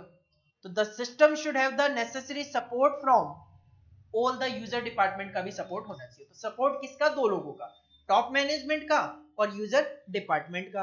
और लास्ट पॉइंट है, कॉस्ट अकाउंटिंग सिस्टम में यूनिफॉर्मिटी होनी चाहिए, कंसिस्टेंसी होनी चाहिए। किस चीज को लेकर? क्लासिफिकेशन को लेकर। अगर लास्ट ईयर किसी एक्सपेंस को आप डायरेक्ट एक्सपेंस बोल रहे हो तो नेक्स्ट ईयर भी डायरेक्ट एक्सपेंस में ही लिखना। लास्ट ईयर अगर इनडायरेक्ट एक्सपेंस बोल रहे हो किसी एक्सपेंस को, नेक्स्ट ईयर भी इनडायरेक्ट एक्सपेंस ही लिखना। तो क्लासिफिकेशन जो कर रहे हो खर्चों का, उसकी में यूनिफॉर्मिटी और कंसिस्टेंसी होनी चाहिए। ट्रीटमेंट की बात करूं, हमारे कॉस्ट अकाउंटिंग में कुछ ट्रीटमेंट होते हैं। लाइक मैं बात करूं लॉसेस। देखो लॉसेस हमेशा 2 तरीके के हो सकते हैं, एक होते हैं नॉर्मल लॉसेस, एक होते हैं अबनॉर्मल लॉसेस। नॉर्मल लॉसेस वो लॉसेस होते हैं जो मेरी कंपनी को होते हैं तो बाकी कंपनीज को भी होते हैं इन द सेम इंडस्ट्री। अगर मैं किसी कपड़े से शर्ट बनाता हूं तो अगर 2 मीटर के कपड़े में 10% वेस्टेज होता है, तो अगर कोई दूसरी कंपनी जो शर्ट बनाएगी क्लॉथ से, उसका भी 10% लॉस होता ही है, तो that is the normal loss. लेकिन मैंने किसी गलती की वजह से कटिंग गलत कर दी जिसकी वजह से 50% कपड़ा वेस्ट हो गया, पूरा का पूरा 100% कपड़ा वेस्ट हो गया, ये गलती केवल और केवल मेरी है, बाकी कंपनियों में सेम टाइम पे सेम गलती तो नहीं होने वाली। This is the abnormal loss. वो लॉसेज जो पहले से ही एक्सपेक्टेड होते हैं नॉर्मल लॉसेज होते हैं, और वो लॉसेज जो पहले से एक्सपेक्टेड नहीं होते लेकिन लॉसेज हो जाते हैं, आग लग जाना, चोरी हो जाना, these are the abnormal losses. पूरे कॉस्ट अकाउंटिंग में इन लॉसेज का एक ही ट्रीटमेंट है। नॉर्मल लॉस की कॉस्ट हम कस्टमर से रिकवर कर लेते हैं। नॉर्मल लॉस जो भी मेरा नुकसान हुआ वो मैं कस्टमर से रिकवर कर लेता हूं प्रोडक्ट की कॉस्ट में ऐड करके। लेकिन अबनॉर्मल लॉसेज जो हैं वो मैं कस्टमर से रिकवर नहीं कर सकता, क्योंकि अगर कस्टमर से रिकवर करूंगा तो मेरी कॉस्ट बढ़ जाएगी, सेलिंग प्राइस बढ़ाना पड़ेगा, अकॉर्डिंगली मेरा प्रोडक्ट मार्केट में नहीं बिकेगा, तो मैं उसको लॉस मान के प्रॉफिट और लॉस में एडजस्ट कर देता हूं। अगर आप एक साल ये ट्रीटमेंट कर रहे हो तो दूसरे साल भी यही ट्रीटमेंट होना चाहिए, तो ट्रीटमेंट में भी कंसिस्टेंसी और यूनिफॉर्मिटी होनी चाहिए, साथ में रिपोर्टिंग में भी कंसिस्टेंसी होनी चाहिए। मान लो टॉप मैनेजमेंट है, सीनियर मैनेजर है, देन मैनेजर है, असिस्टेंट मैनेजर है। असिस्टेंट मैनेजर नॉर्मली रिपोर्टिंग किसको करे? मैनेजर को, और मैनेजर किसको रिपोर्टिंग करे? सीनियर मैनेजर को। लेकिन ये असिस्टेंट मैनेजर क्या करता है, कभी मैनेजर को रिपोर्टिंग कर देता है, कभी टॉप मैनेजमेंट को, कभी सीनियर मैनेजर को। ऐसा नहीं होना चाहिए, रिपोर्टिंग सिस्टम में भी यूनिफॉर्मिटी होनी चाहिए। कौन सी रिपोर्ट किस मैनेजर को प्रिपेयर करनी है उसमें भी कंसिस्टेंसी होनी चाहिए of cost data and related information. तो यूनिफॉर्मिटी और कंसिस्टेंसी होनी चाहिए क्लासिफिकेशन में, ट्रीटमेंट में और रिपोर्टिंग में। तो 6 पॉइंट है सर, कॉस्ट अकाउंटिंग सिस्टम को गुड कॉस्ट अकाउंटिंग सिस्टम बोल सकते हैं अगर किसी कॉस्ट अकाउंटिंग सिस्टम में ये 6 फीचर्स दिखाई दे। पहला, cost accounting system tailor made हो, प्रैक्टिकल हो, सिंपल हो और कैपेबल हो of meeting the requirement of the business concern. दूसरा, जो कॉस्ट अकाउंटिंग सिस्टम में आप डेटा यूज कर रहे हो वो एक्यूरेट हो। तीसरा, जो कॉस्ट अकाउंटिंग सिस्टम को इंस्टॉल और ऑपरेट करने के खर्चे हैं उससे जो आपको रिजल्ट मिलेगा, बेनिफिट मिलेगा, वो ज्यादा होना चाहिए खर्चों से। चौथा पॉइंट, 2 लोगों का सपोर्ट, टॉप मैनेजमेंट का सपोर्ट और जो डिपार्टमेंट उसको यूज कर रहे हैं उसका सपोर्ट। और लास्ट पॉइंट, यूनिफॉर्मिटी और consistency in classification, treatment and reporting of cost accounting data and related information. 6 point है, 5 नंबर का एग्जाम में क्वेश्चन आने के चांसेस है। अगर आता है आप 5 पॉइंट लिखोगे, आपको 5 में से 5 नंबर मिल सकते हैं। एग्जाम में सर क्वेश्चन किस तरीके से पूछा जाएगा? एग्जाम में क्वेश्चन पूछा जा सकता है essential features of a good cost accounting system. सीधा सीधा क्वेश्चन पूछा जाएगा। एक बार पूछा भी गया है नवंबर 2012 में, आगे भी पूछे जाने के पूरे चांसेस है। हेडिंग डालो अपनी कॉपी में, features of a good cost accounting system. Heading डालो, features of a good cost accounting system. और ये 6 पॉइंट है, इनको कॉपी कर लो आप।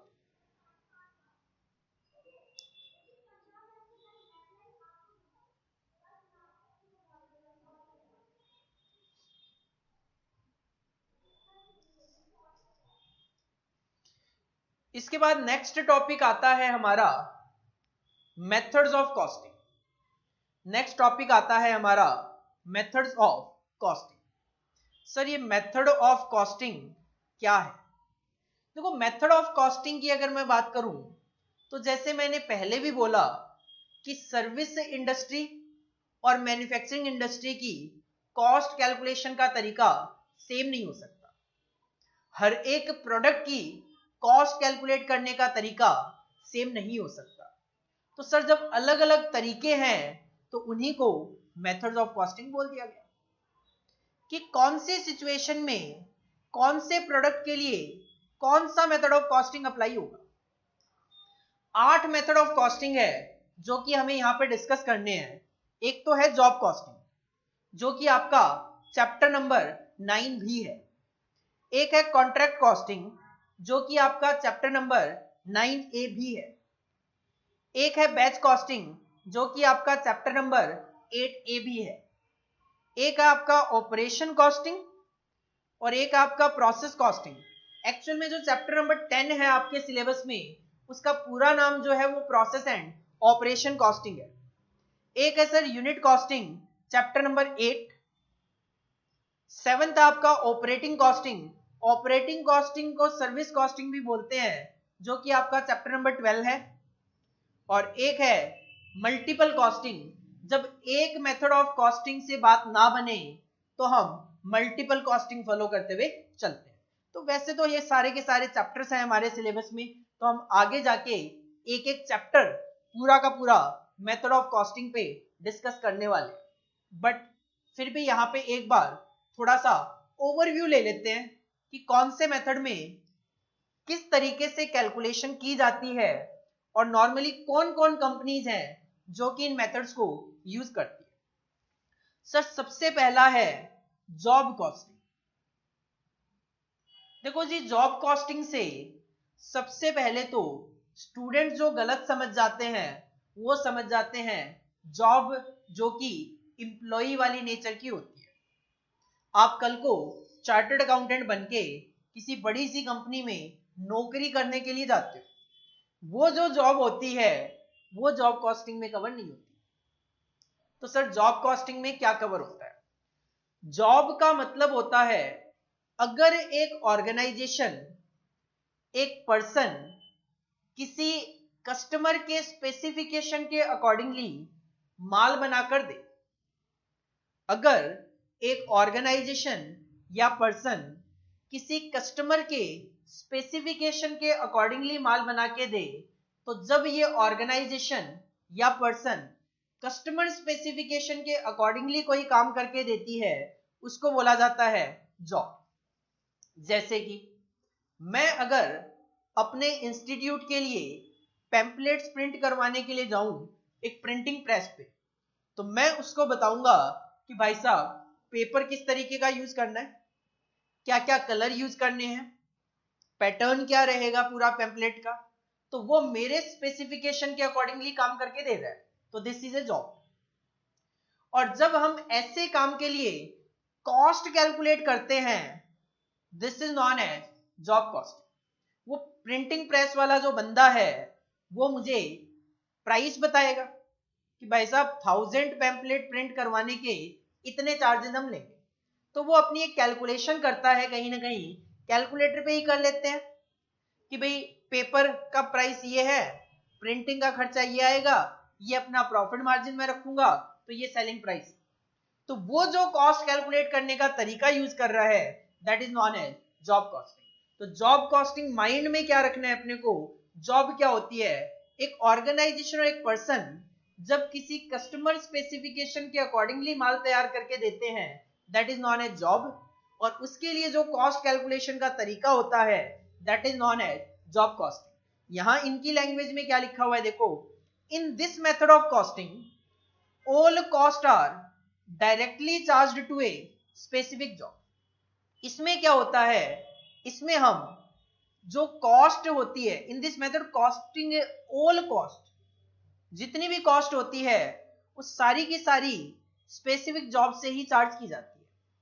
आप जो ये प्रिंट करवाने के लिए जाओगे प्रिंटिंग प्रेस के पास, आप ये जो प्रिंट करवाने के लिए जाओगे प्रिंटिंग प्रेस के पास, प्रिंटिंग प्रेस वाला आपके पेपर प्रिंटिंग के खर्चे सारे के सारे आपसे ही चार्ज करेगा। Industries where this method of costing is generally applied are, printing press वाले यूज करते हैं, ऑटोमोबाइल गैरेज वाले यूज करते हैं।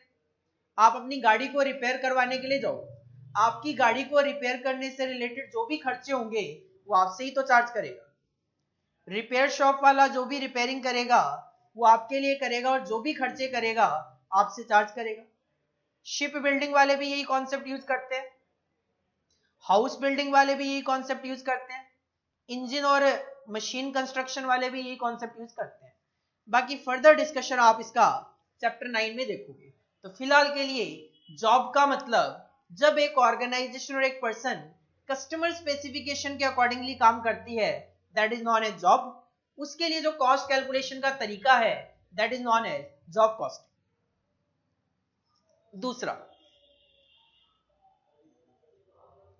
दूसरे पे आने से पहले आप एक बार जॉब कॉस्टिंग कॉपी कर लो।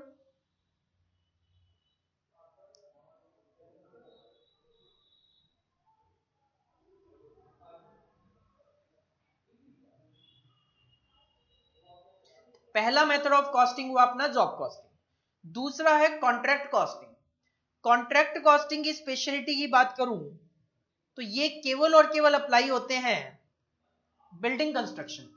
ये जो रियल एस्टेट कंपनीज वगैरह होती है जिनका काम है बिल्डिंग्स बनाना, बनाकर बेचना, ये जो मेथड ऑफ कॉस्टिंग फॉलो करते हैं that is known as contract costing.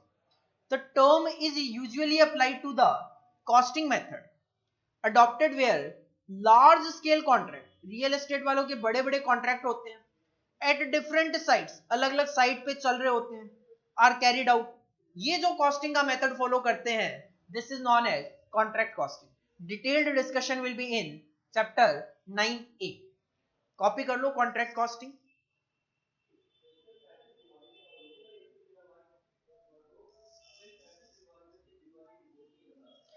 तीसरा मेथड ऑफ कॉस्टिंग है आपका बैच कॉस्टिंग। बैच का मतलब ही क्या होता है?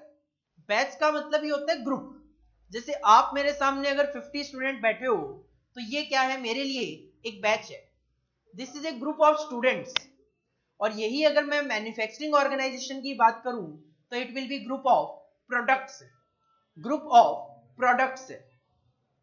तो बैच का मतलब ही होता है ग्रुप ऑफ प्रोडक्ट्स। जैसे आप एक मेडिकल शॉप पे जाते हो, मान लो आपको 20 टैबलेट्स लेनी है, एक स्ट्रिप जो है उसमें 10 टैबलेट्स है, तो वो आपको 2 स्ट्रिप निकाल के देगा। आप उसके पीछे अगर देखते हो तो उसपे बैच कोड पड़ा हुआ होता है।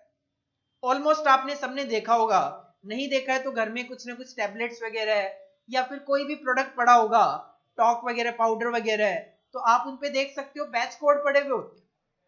आप देखोगे अगर मेडिकल शॉप वाले ने वो दोनों स्ट्रिप आपको सेम बॉक्स से निकाल के दी होगी तो उन दोनों पे बैच कोड भी सेम पड़ा हुआ होता है। क्यों? एक्चुअल में वो 20 टैबलेट्स जो आपको मिली है, वो 20 की 20 टैबलेट्स एक ही प्रोसेस में बनी। मतलब मटेरियल डाला तो ऐसा नहीं है कि एक टैबलेट बनाने के लिए मटेरियल डालोगे और एक टैबलेट बन के आएगी, नहीं, हजारों टैबलेट एक साथ बनती है जिसका मटेरियल इनपुट एक साथ रख दिया जाता है और उससे वो 1000 टैबलेट बन के आ जाती है। तो उन 1000 टैबलेट का बैच कोड सेम ही होगा क्योंकि these are the group of product. तो इन दिस मेथड जो कॉस्ट होगी वो आप किसी पर्टिकुलर टैबलेट के लिए कैलकुलेट नहीं कर सकते, वो आपको चार्ज करनी पड़ेगी ग्रुप ऑफ प्रोडक्ट से। जैसे मैंने कहा भाई 1000 टैबलेट अगर एक साथ बनी है तो आप ये कैलकुलेट कर सकते हो कि इन 1000 टैबलेट को बनाने की क्या कॉस्ट है। अगर आपको एक टैबलेट की कॉस्ट निकालनी हो तो जो 1000 टैबलेट की कॉस्ट आएगी उसको 1000 से डिवाइड करके ही आप एक टैबलेट की कॉस्ट कैलकुलेट कर सकते हो। बैच कॉस्टिंग की स्पेशलिटी क्या है? एक बैच पे कितना खर्चा आया वो हम कैलकुलेट कर सकते हैं। बाकी डिस्कशन हमारा चैप्टर नंबर 8A में होगा। फोर्थ जो मेथड है वो है आपका ऑपरेशन कॉस्टिंग। ऑपरेशन कॉस्टिंग की स्पेशलिटी क्या है? देखो, जब एक ऑर्गेनाइजेशन एक से more than one variant of product, एक से ज्यादा तरीके के फाइनल प्रोडक्ट बनाती है, जैसे readymade garment company ladies garment भी बना रही है, किड्स गारमेंट भी बना रही है, मेंस गारमेंट भी बना रही है, तो these are the 3 variants of final product. और इनके लिए जो मटेरियल यूज किया जाए वो भी अलग अलग हो सकता है। भाई शर्ट बन रहे हैं से एग्जांपल कॉटन के, और लेडीज के गारमेंट्स बन रहे हैं से एग्जांपल सिल्क वगैरह के, और किड्स गारमेंट के लिए कोई दूसरे तरीके का कपड़ा यूज किया जा रहा है।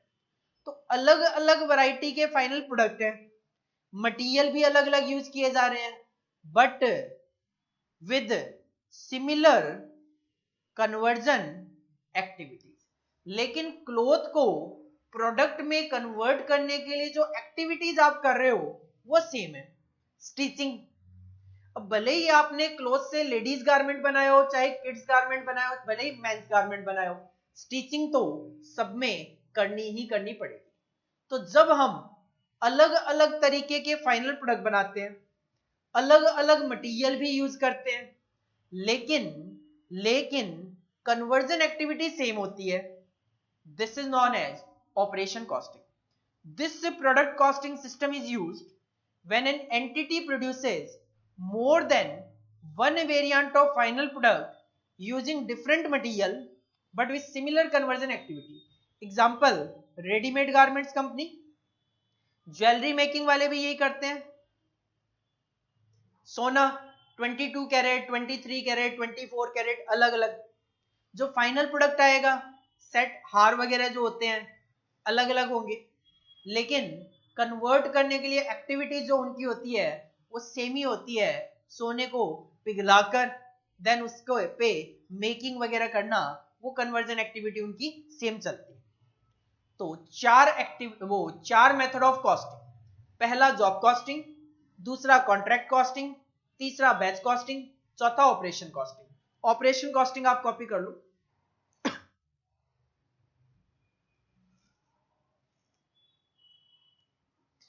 फिफ्थ है अपना प्रोसेस कॉस्टिंग।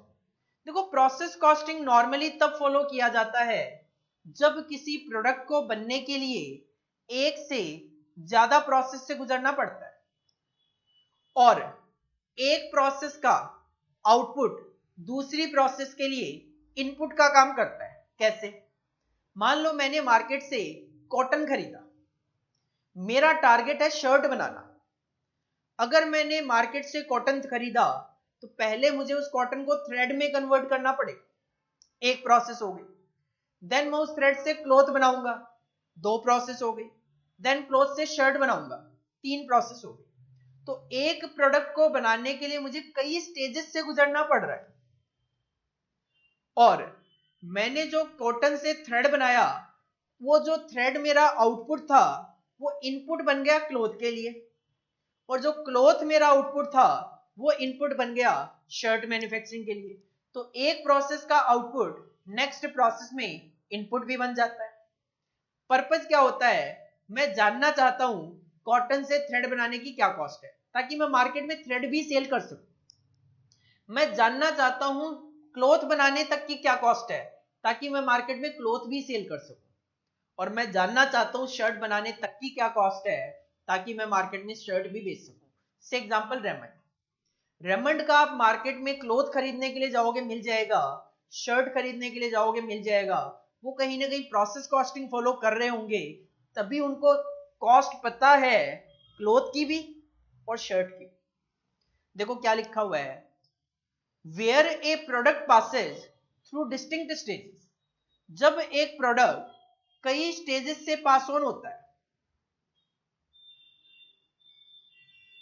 आप भी तो कई स्टेजेस से पास ऑन होते हो चार्टर्ड अकाउंटेंट बनने के लिए, फाउंडेशन, इंटर, फाइनल और processes. The output of one process being the input of the subsequent process. जो फाउंडेशन में पढ़ के आते हो उसमें से थोड़ा बहुत आपको इंटर में काम आ जाता है, इंटर में जो पढ़ के जाते हो उसका थोड़ा बहुत आपको फाइनल में भी काम आता है। It is frequently desired to ascertain the purpose. क्या होता है? कॉस्ट ऑफ ईच स्टेज और प्रोसेस ऑफ प्रोडक्शन। जानना चाहता हूं थ्रेड तक की क्या कॉस्ट है, क्लॉथ तक की क्या कॉस्ट है और शर्ट तक की क्या कॉस्ट है।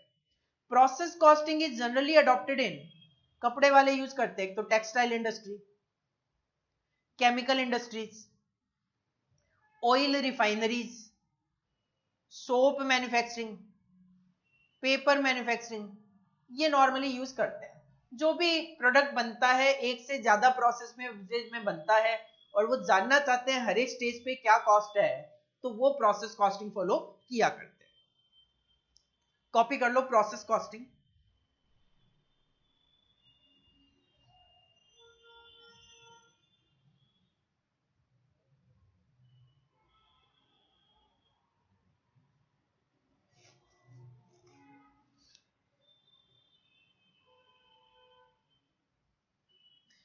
सिक्स्थ मेथड है हमारा यूनिट कॉस्टिंग। यूनिट कॉस्टिंग तब फॉलो किया जाता है जब आप एक सिंगल यूनिट की कॉस्ट जानना चाहते हो। आप जानना चाहते हो कि सर एक यूनिट को बनाने की मेरी क्या कॉस्टिंग आ रही है, तो उस सिचुएशन में ऑर्गेनाइजेशन एक यूनिट पे जो खर्चा है उसकी कॉस्ट को कंसीडर करके एक यूनिट की कॉस्ट कैलकुलेट करता है, उसको यूनिट कॉस्टिंग बोल दिया गया।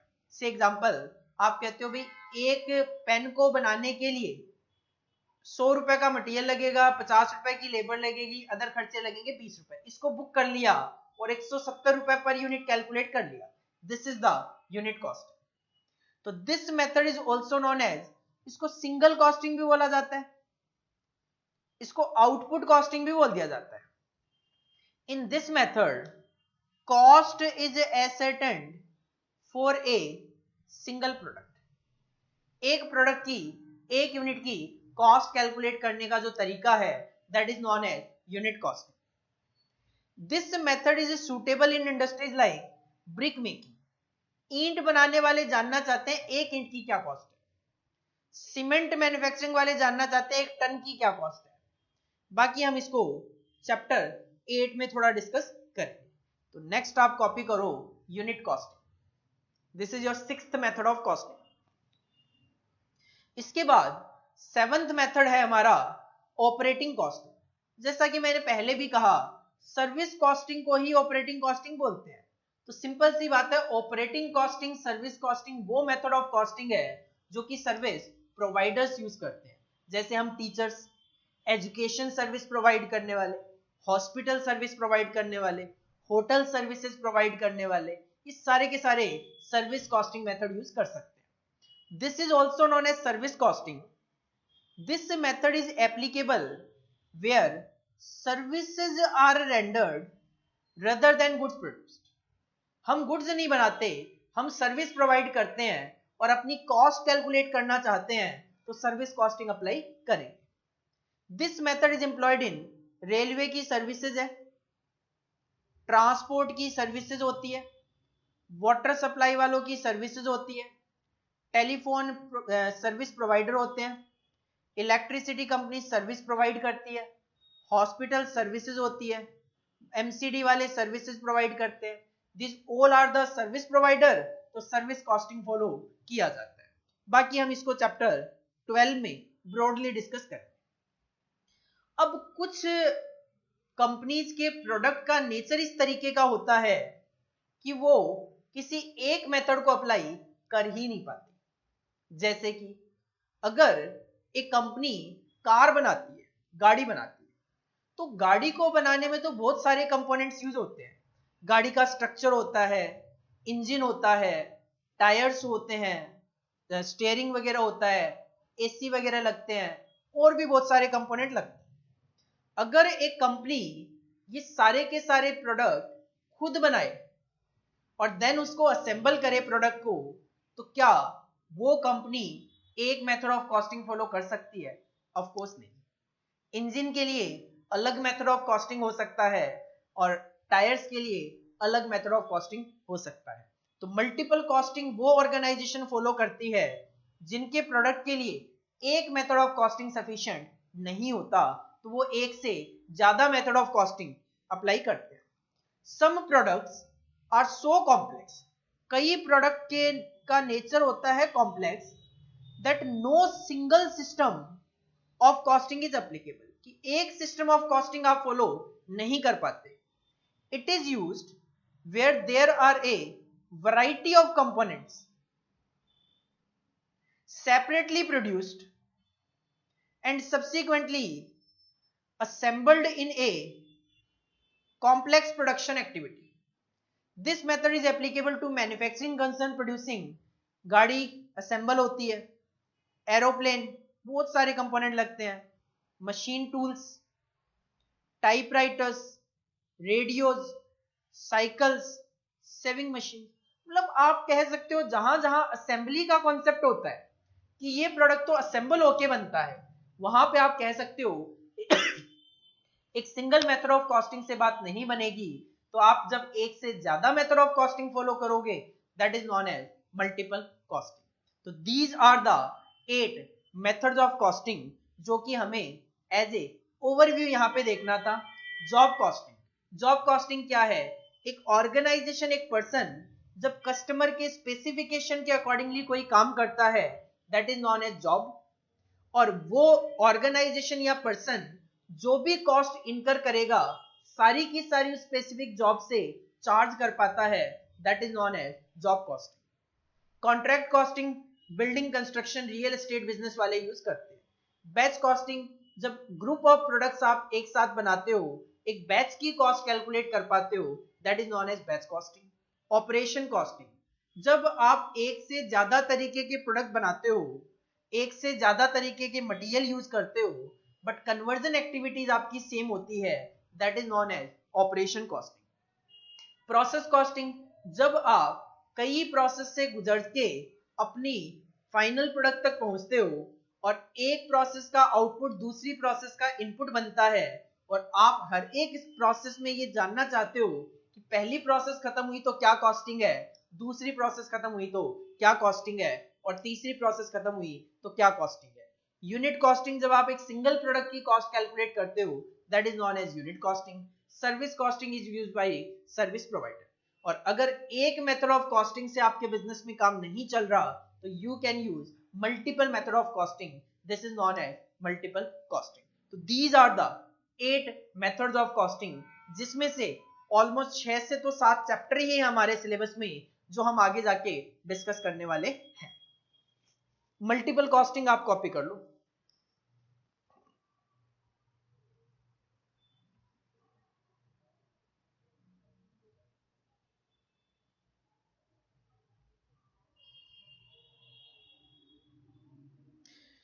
मेथड ऑफ कॉस्टिंग पे नवंबर 2017 में एक क्वेश्चन आया। क्वेश्चन क्या चाहता था? Identify the methods of costing. Question हमसे चाहता था 4 पॉइंट में कि हम ये बताएं कि मेथड ऑफ कॉस्टिंग कौन सा है यहां पे या कौन सा अप्लाई होगा। All cost are directly charged to a specific job. जब आप सारे के सारे खर्चे किसी स्पेसिफिक जॉब से चार्ज कर सकते हो उस मेथड को जॉब कॉस्टिंग बोला जाता है। उस मेथड को क्या बोला जाता है? उस मेथड को जॉब कॉस्टिंग बोला जाता है।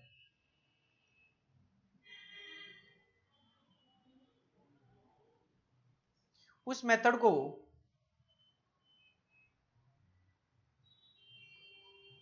जॉब कॉस्टिंग बोला जाता है। अगर मैं कहूं all cost are directly charge to a group of products, तो ग्रुप ऑफ प्रोडक्ट जो होता है उसको बैच बोला जाता है। तो जो मेथड ऑफ कॉस्टिंग लगेगा that will be batch costing. The nature of the product is complex and method can not be ascertain. आप कहते हो प्रोडक्ट का नेचर कॉम्प्लेक्स है, मेथड डिसाइड नहीं किया जा रहा, तो आप फिर मल्टीपल कॉस्टिंग यूज कर लो, एक से ज्यादा कॉस्टिंग यूज करके देखो। और cost is ascertain for a single product, single का मतलब यूनिट कॉस्टिंग। तो अगर आपको ओवरव्यू पता होगा तो आप इजीली इस तरीके के छोटे क्वेश्चन का आंसर दे सकते हो। बाकी पूरा सब्जेक्ट पढ़ने के बाद तो आपको डिटेल डिस्कशन पता चल ही जाएगा, तो आप इजीली आंसर दे भी पाओगे। तो 7 टॉपिक्स हमने कवर कर लिए। इसके बाद 2 टॉपिक हमारे बचते हैं, छोटे छोटे ही हैं। एक है रिस्पॉन्सिबिलिटी सेंटर और एक है यूनिट कॉस्ट। पहले डिस्कस कर लेते हैं रिस्पॉन्सिबिलिटी सेंटर।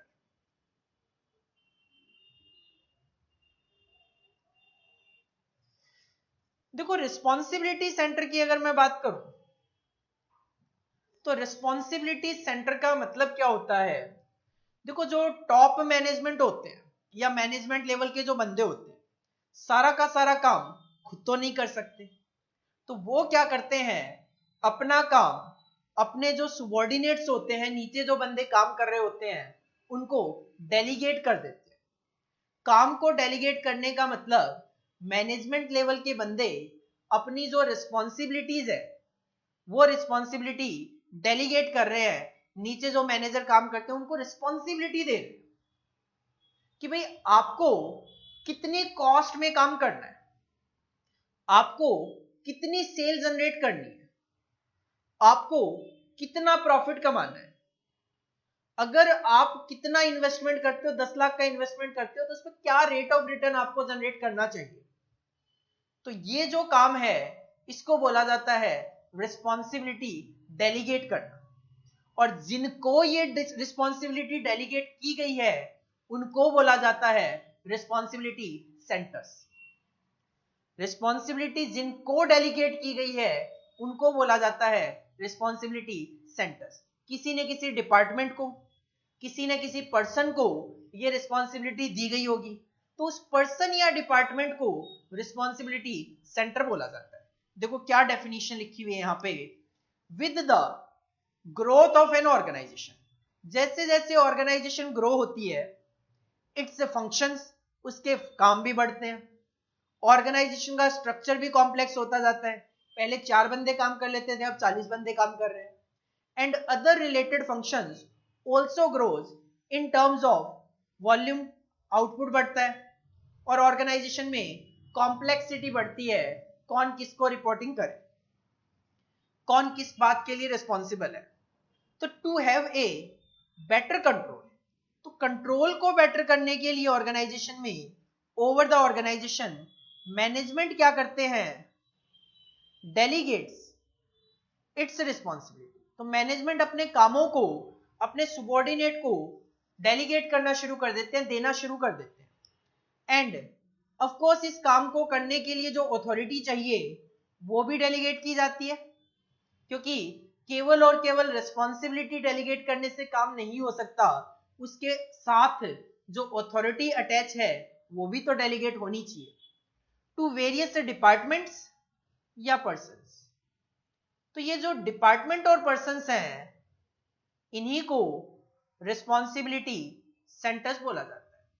इसका मतलब रिस्पॉन्सिबिलिटी सेंटर क्या है, रिस्पॉन्सिबिलिटी सेंटर कोई पर्सन या डिपार्टमेंट होता है जिसको मैनेजमेंट से कोई ना कोई रिस्पॉन्सिबिलिटी एंड अथॉरिटी डेलीगेट की गई। ये जो रिस्पॉन्सिबिलिटी सेंटर्स हैं ये 4 तरीके के हो सकते हैं। रिस्पॉन्सिबिलिटी सेंटर 4 तरीके के हो सकते हैं। एक हो सकता है कॉस्ट सेंटर, एक हो सकता है रेवेन्यू सेंटर, एक हो सकता है प्रॉफिट सेंटर, एक हो सकता है इन्वेस्टमेंट सेंटर। सिंपल सी बात करूं तो अगर मैनेजमेंट ने, टॉप मैनेजमेंट ने एक कैलकुलेशन देखकर रिपोर्टिंग वगैरह के थ्रू परचेज मैनेजर को बोला आपको मटेरियल 5 रुपए पर केजी के अकॉर्डिंगली खरीदना है, 1 लाख केजी खरीदना है, 5 लाख रुपए मटेरियल की कॉस्ट आनी चाहिए।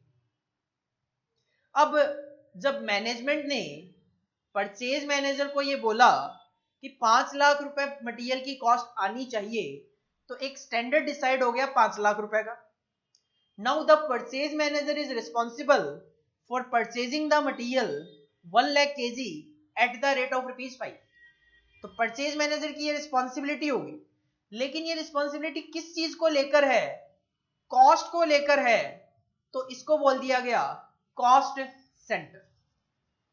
देखो कॉस्ट सेंटर क्या है, कॉस्ट सेंटर क्या है, द रिस्पॉन्सिबिलिटी सेंटर मतलब वो responsibility centre which is held accountable, accountable मतलब रिस्पॉन्सिबल किसके लिए, for incurrence of cost, cost के लिए अगर रिस्पॉन्सिबल है, which are under its control.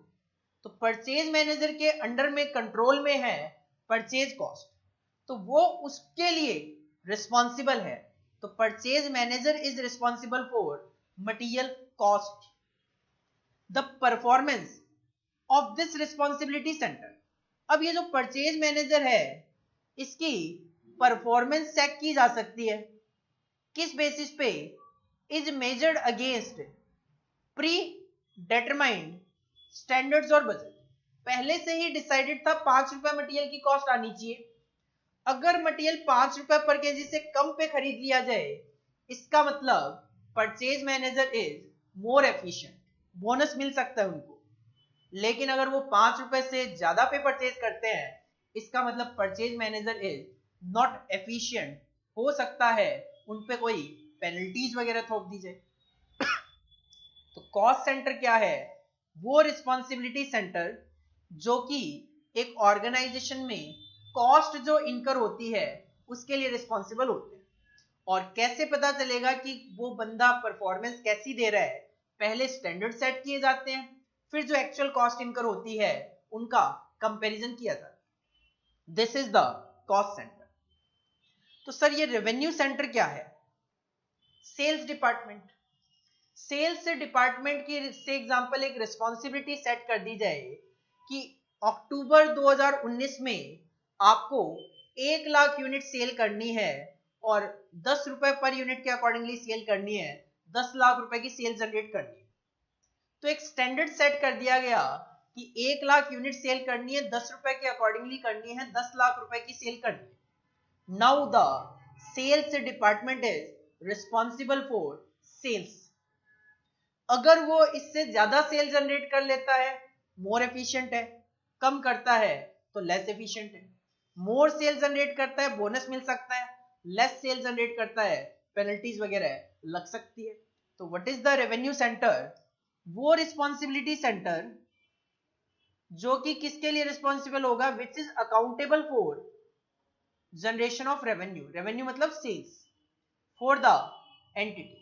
For example sales department is responsible for achievement of sales target होते हैं एंड रेवेन्यू जनरेशन। जो सेल टारगेट को अचीव करेगा बोनस नहीं करेगा पेनल्टीज, जॉब भी जा सकती है आपकी। तीसरा रिस्पॉन्सिबिलिटी सेंटर है प्रॉफिट। दोनों रिस्पॉन्सिबिलिटी है इनकी, सेल जनरेट भी करेंगे और कॉस्ट के लिए भी रिस्पॉन्सिबल होंगे, क्योंकि profit is nothing, it is equal to sales minus cost. तो जब एक डिपार्टमेंट, पर्सन या फिर ब्रांचेस जो होती है ऑर्गेनाइजेशन की, वो सेल्स के लिए भी खुद रिस्पॉन्सिबल हो, कॉस्ट इनकर करने के लिए भी खुद रिस्पॉन्सिबल हो, तो वो प्रॉफिट के लिए रिस्पॉन्सिबल मानी जाएगी। तो उस रिस्पॉन्सिबिलिटी सेंटर को प्रॉफिट सेंटर बोला जाता है। एक ऑर्गेनाइजेशन की जो ब्रांचेज होती है, हर एक ब्रांच की अपनी रिस्पॉन्सिबिलिटी है सेल करना और कॉस्ट इनकर करना। तो ब्रांचेस जो होती है these are the responsible for profit centre, वो मानी जाती है, प्रॉफिट के लिए रिस्पॉन्सिबल होती है।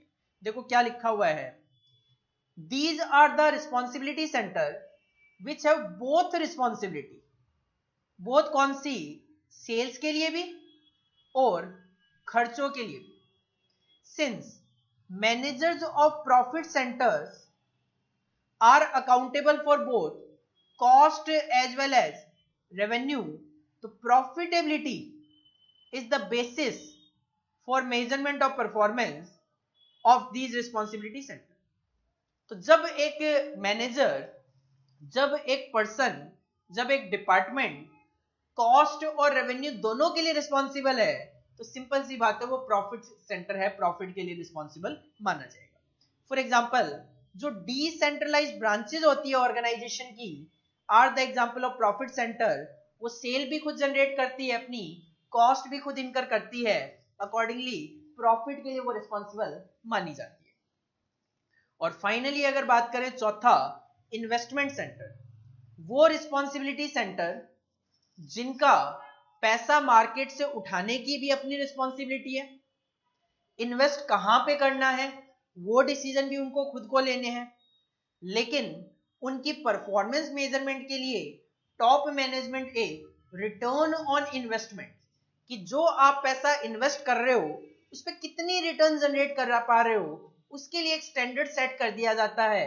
अगर वो उसको जनरेट कर ले तो एफिशिएंट, ना कर पाए तो less efficient. Normally government companies वगैरह में ऐसा देखने को मिलता है।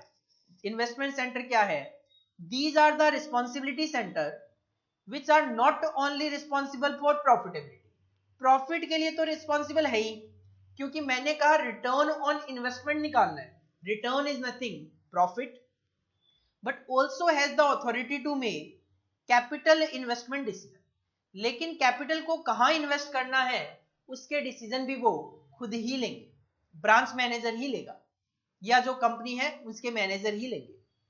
The performance of these responsibility centre are measured on the basis of return on investment के बेसिस पे उनकी परफॉर्मेंस मेजर की जाती है।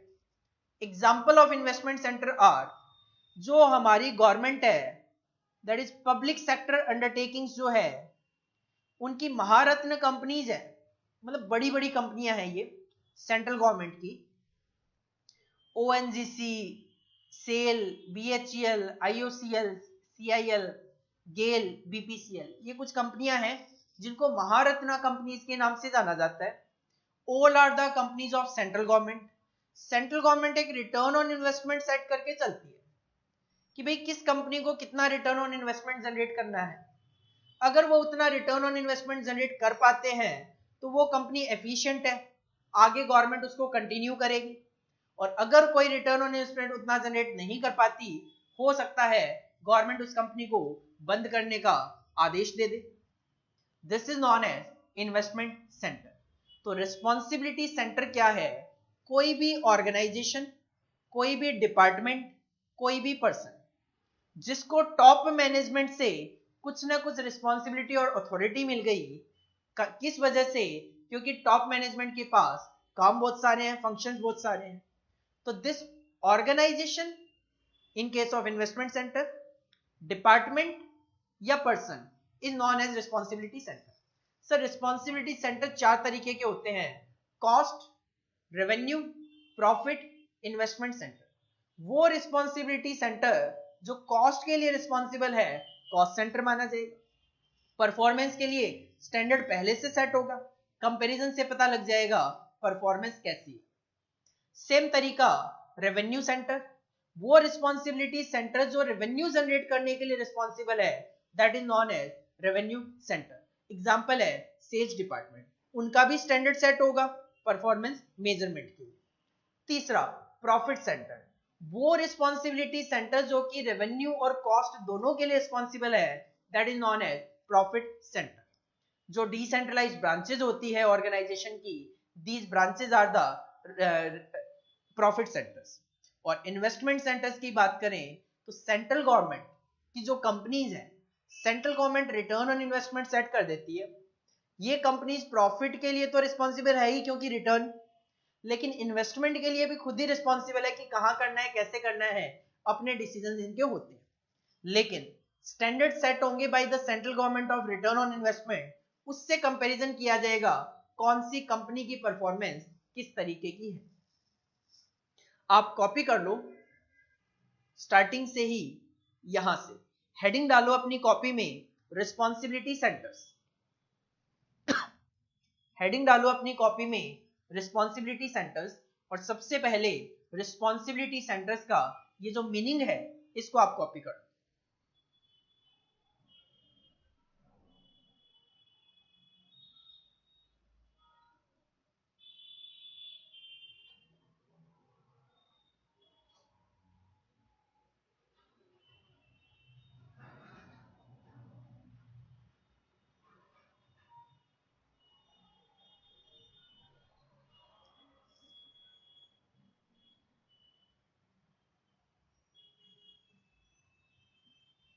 इसके बाद हेडिंग डालो टाइप्स ऑफ रिस्पॉन्सिबिलिटी सेंटर्स, और ये चार नाम कॉपी कर लो: cost centres, revenue centres, profit centres, investment centres. इन पे हमारे एग्जाम में क्वेश्चन भी पूछा गया था। क्या क्वेश्चन था अभी देखते हैं।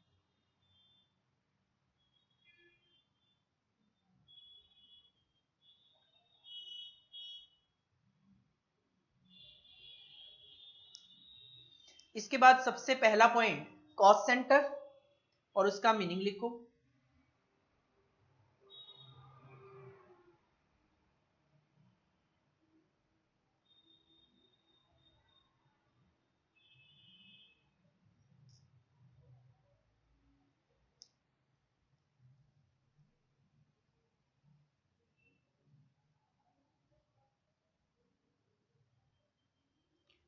सेकंड रेवेन्यू सेंटर, उसका मीनिंग लिखो।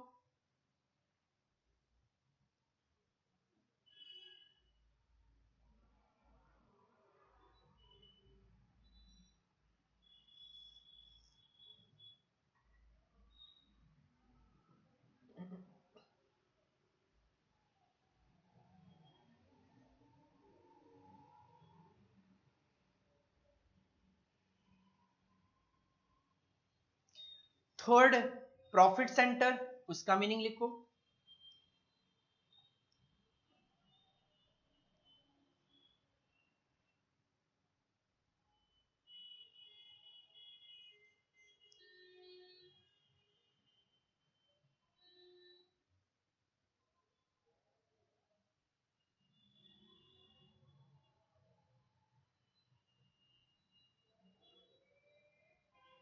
और फोर्थ इन्वेस्टमेंट सेंटर, इसको भी कॉपी कर लो।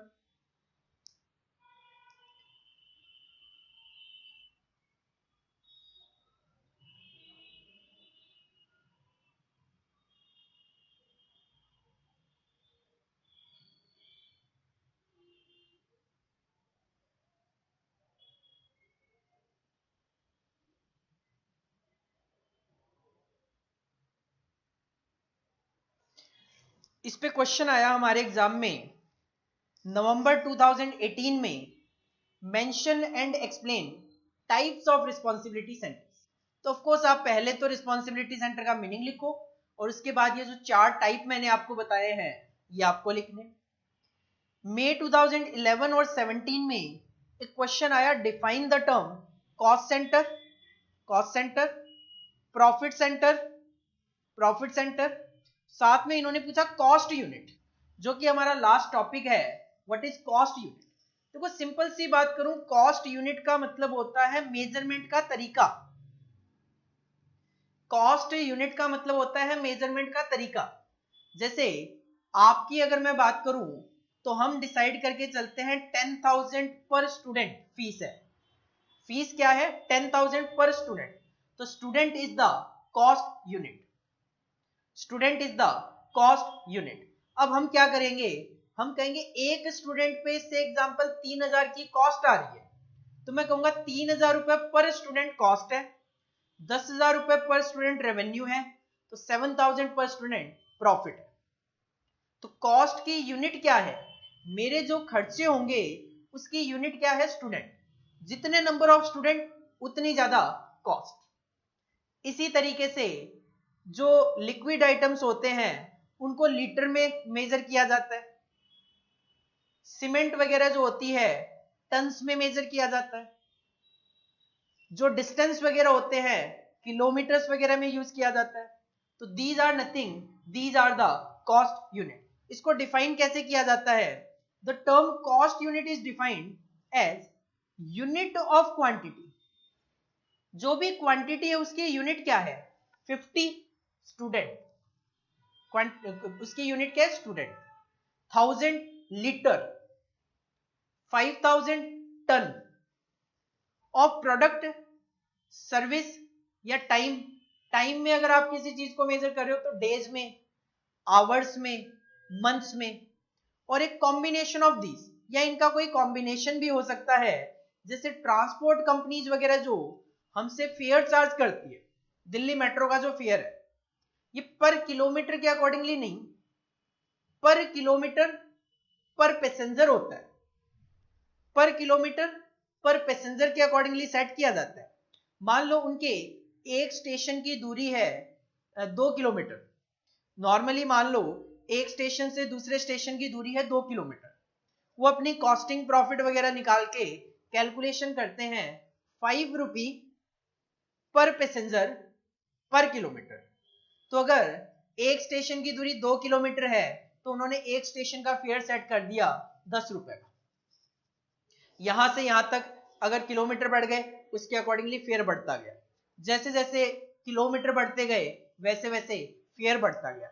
लेकिन उन्होंने कहीं ना कहीं ये भी ध्यान रखा होगा कि ऑन एन एवरेज एक ट्रेन में कितने पैसेंजर्स जाएंगे, उसके अकॉर्डिंगली वो कहीं ना कहीं रेट सेट किया जाता है।